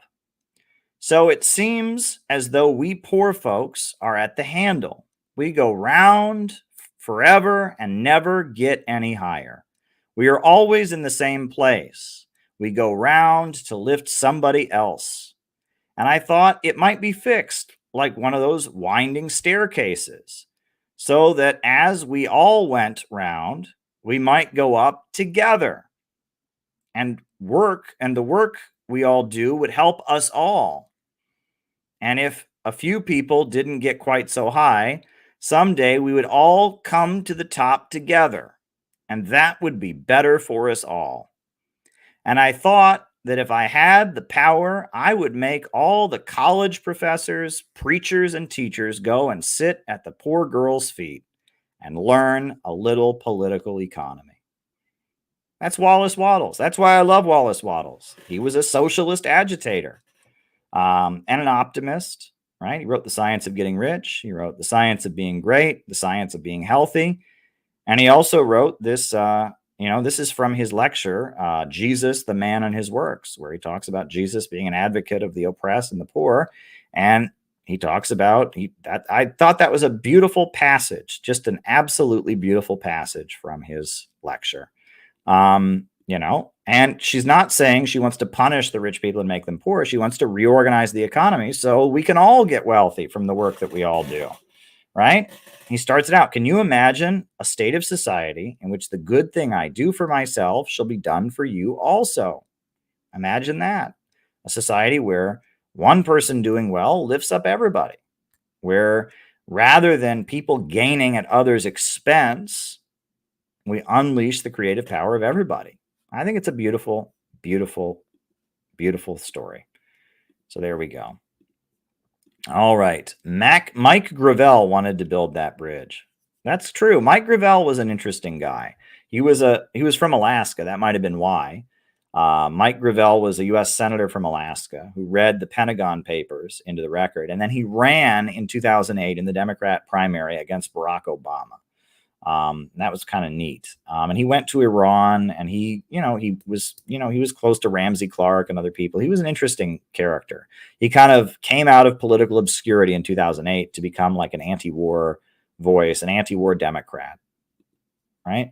Thoughts about Bakunin. What did he get right and wrong? Well, Mikhail Bakunin. So Bakunin was a contemporary of Karl Marx, who's considered the father of anarchism, right? So, Marx, he formed the International Working Men's Association. He was an advocate of socialism, workers controlling the means of production. And he developed his form of socialism that was about socialism through class struggle, through building labor unions. There were a variety of different people around the known world, I shouldn't say the known world, but around Europe who were interested in it. They formed the First International. One of the main people in the First International was a Russian guy named Mikhail Bakunin. And Mikhail Bakunin, he was a son of the aristocracy. He was from like a noble, wealthy family. But he embraced anarchism. and he fought for the working class, but he believed in individual terrorism and assassinations. And he also he believed that you shouldn't have a centralized government, that it should be kind of created on the basis of a spontaneous movement. You know, he was a thinker, and he was very anti-Christian. When I was in high school, I read his atheist book, God and the State, which is kind of an atheist manifesto he wrote. And I was fired up about it. You know, it's a very atheistic book he wrote against religion. And he wrote the Revolutionary Catechism, which is like a guide, a textbook for building like a terrorist group, basically. It's a very scary group. It involves violence, you know, a lot of killing. And, you know, Mikhail Bakunin was a pretty ruthless guy, and he had a pretty nasty falling out with Karl Marx. Now, I've seen a lot of quotes where he says anti-Semitic things about Karl Marx, and I've wondered about the validity. Right? Bakunin said Karl Marx worked for the Rothschilds and things like that, and I want to see if he actually said that. Right? I mean, I guess this Bakunin guy didn't like Jews. He was anti-Semitic, and he baited Marx for being Jewish. You know, and accused Karl Marx of being an agent of the Rothschilds, the British bankers or something. You know, if you want to know the difference between Marx and Bakunin, you know, there's a lot written, like their letters to each other and all of that. And they were originally friends. They formed the International Working Men's Association, but Bakunin was so committed to terrorism and left adventurous terrorism and violence that he and Marx had their falling out. You know, some of the writings of Marx where he's critiquing Bakunin, he's critiquing the anarchists, he's critiquing Ferdinand Lassalle and others is quite amusing. You know, there's a piece that I often quote by Frederick Engels about the communards in exile, right? You know, which are the you know, the people who fled from the Paris Commune, who were in exile, who were living, you know, in London, and how they had secret meetings. But the next day, the entire city, all the radicals in the city knew everything that happened at their secret meetings. And he just talked about how, you know, how silly they were. And he said, like, for example, he said, you know, he said, it's not enough that they should be atheists. They must abolish God by decree. You know, and it's like, I mean, he's making fun of how they fetishized atheism. They had to show everyone that they didn't believe in God, and it was like almost silly. You know, and how they advocate violence, and these communards who had fled the Paris Commune, who were like these very, very radical guys living, you know, who fled Paris and were living in London, were just kind of ultra left radicals. There's a very neat letter that Engels wrote about them, you know, that I really enjoyed.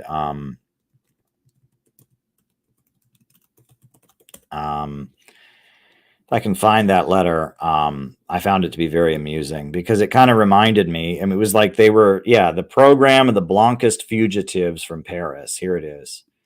Yeah, this is a pretty good piece that I enjoyed. He's mocking, you know, ultra leftism. He's mocking salon culture and middle class radicalism, and he talks about these anarchist Blancist, you know, guys who lived in London and fled from Paris and were, you know, ridiculous. I mean, it was like they were just doing this radical middle class performance politics that was, you know, and they're Bakuninists, right? You know, and they advocate individual terrorism, and right, and this manifesto they wrote of the 33, they declare they are atheists, communists, and revolutionaries, right? They have this in common with the Bakuninists, that they wish to represent the most advanced, most extreme line. For this reason, they often choose the same means as the Bakuninists, although they differ from their aims. The point with them is then to be more radical in the matter of atheism than all others. Fortunately, it requires no great heroism to be an atheist these days. Atheism is practically accepted by all the working men's parties of Europe. although in certain countries it may be of the same caliber as that of the Bakuninists, who declare a contrary to all socialism to believe in God, but it was different with the Virgin Mary, in whom every socialist ought to believe. Of the vast majority of the German socialist working men, it may even be said that mere atheism has outgrown them. This purely negative term does not apply to them anymore, for they maintain no longer merely a theoretical, but rather a practical opposition to the belief in God. They are simply done with God. They live and think in the real world, for they are materialists. This will probably be the case in France also. But if it were not, then nothing would be easier than to see it than the splendid French materialist literature of the preceding century be widely distributed. But this cannot suit our Blanquists. In order to show that they are the most radical, God is abolished by decree. It's kind of funny. Yeah, and they are revolutionaries. So far as big words are concerned, we know that the Bakuninists have reached their limit, but the Blanquists feel it is their duty to excel them in this. And how do they do this? It is well known that the entire socialist proletariat, from Lisbon to New York to Budapest to Belgrade, has assumed the responsibility for the actions of the Paris Commune without hesitation. But it is not enough for the Blanquists. As for us, we claim our part of the responsibility for the execution of the enemies of the people by the Commune, whose names are enamored. We claim our part of the responsibility for those fires which destroyed the instruments of the royal bourgeois oppression and protected our fighters. In every revolution, some follies are inevitably committed, just as they are at any other time. And when quiet is finally restored and calm and reasoning comes, people necessarily conclude, we have done many things which had better been left undone, and we have neglected many things that should have been done, and for this reason things went wrong. But what a lack of judgment it is to declare that the Commune sacred, to proclaim it infallible, and to claim that every burnt house, every executed hostage received their just dues, to dot over the I. It is not equivalent to saying that during the week in May, the people shot just as many opponents was necessary, no more burnt those buildings which had to be burnt no more. Does that not repeat the saying about the first French Revolution? Every beheaded victim received justice, first those beheaded by Robespierre, and then Robespierre himself. To such follies are people driven when they are given free rein to the desire to appear formidable, although they are at the bottom quite good-natured. Enough. In spite of all the follies of the fugitives, and in spite of all the comical efforts to appear terrible, this program shows some progress. It is the first manifesto in which the French working men endorse German communism. And moreover, the working men of that caliber who consider the French are chosen as the revolutionary Jerusalem. It's an interesting document. It's making fun of this kind of anarchist group that existed at the time. So I would encourage reading Engels' critique of the Paris Communards. But Bakunin, Bakunin was the radical anarchist, the radical atheist, the terrorist. He was pretty, I don't know, he was an ultra-leftist figure. And he was opposed to, organizing a mass revolutionary party and mass labor unions. He advocated individual terror and spontaneity. That was the main difference. And, he opposed the idea of a people's state, right? And some of his ideas are a little silly. Well, after the revolution, there won't be any government, but there'll be this thing called the association. And right. So the idea, right, is that, after the revolution, we can't have a new government because that'll be oppressing people, right? But how do we prevent somebody from then forming a new government if you don't have a government already to oppress them? He says, well, you have this thing called the association. And so if someone emerges and tries to form a new government, then the association gets together and stops them. Well, that association sounds an awful lot like a government now, doesn't it? I mean, it gets to be a little bit silly. It gets to be a little bit silly, right? And I think Lenin made the joke. He said, anarchists are the people that think if they give things different names, they have a different character. And that's, it's just, he didn't like Marx because Marx believed in a centralized state, because Marx wanted to build a mass movement.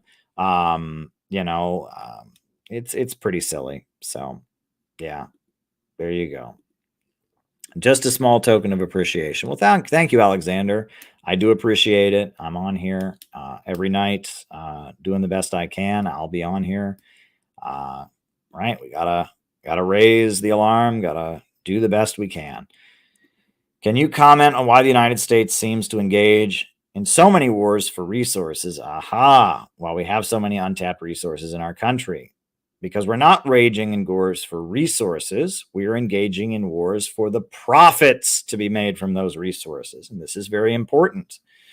There was a New York Times article that said China won the war in Iraq because China, the majority of Iraqi oil exports are to China at this point. Did we invade Iraq to get Iraq's oil? Is that why we invaded? No.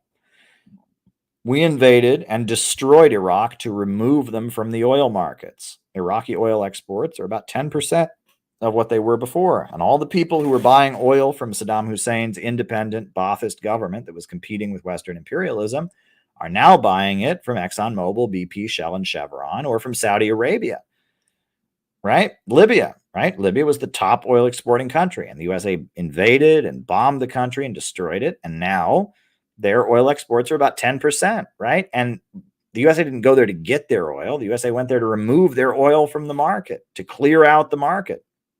These countries are competitors, right? If you imagine that you had a store that sold bicycles and somebody else opened a bicycle shop next door, and you were a ruthless businessman with no ethics or morals and had no qualms breaking the law, would you go invade their bicycle store and have two bicycle stores?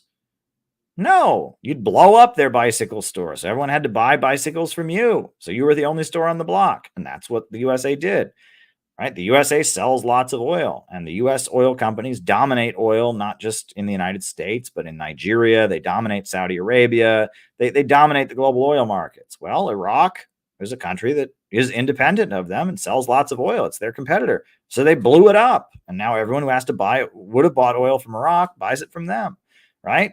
Libya was an independent country who was competing with them. So they blew it up. Venezuela is an independent country. They've tried to destroy it. Russia is the world's leading oil exporter, right? A top oil producing country. They want to destroy it, right? They want to remove their competition. It's not about seizing their resources. It's about dominating the markets. That's what you need to understand. Go, the talk I gave in Brazil that, I published as a book, a very well-renowned speech I gave in Brazil, was about this very issue. I was invited to Brazil by the trade union center. It was a lot of oil workers that I spoke to in Brazil, and I explained this very concept when I was invited there. Right? Let me see if I can find you a clip from that presentation. And I published it as a book, Oil and the Global Capitalist Crisis. Let me see if I can. Well, yeah, I don't think I can find a clip. But yeah, I spoke in Brazil on that very, very issue. So there you go. There you go. Right? They seem to find a way to make it more evil than theft. They just destroy it. Exactly. And it's about creating false scarcity. The less oil there is, the more the price of oil goes up.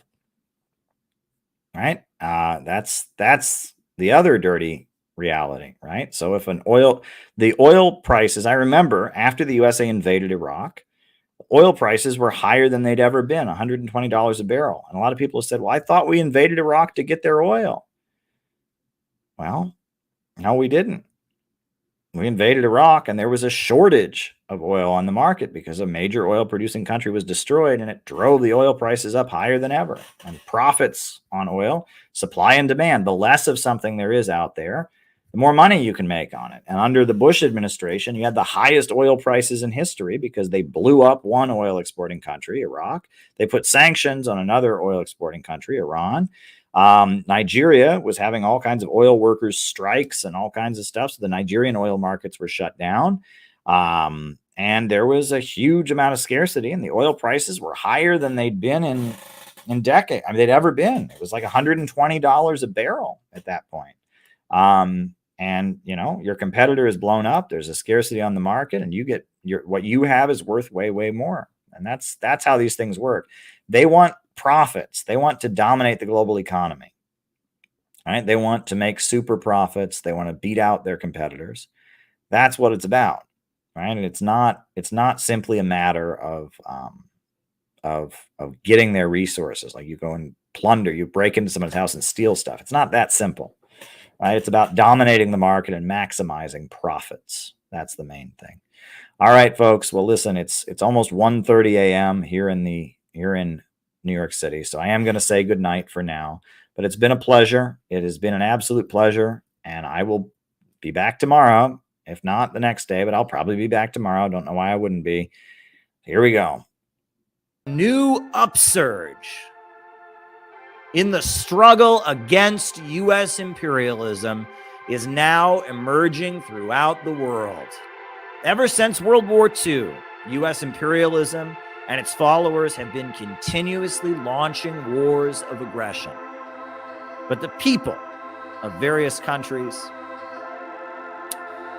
have been continuously waging revolutionary wars to defeat their aggression. And while the danger of a new world war still exists,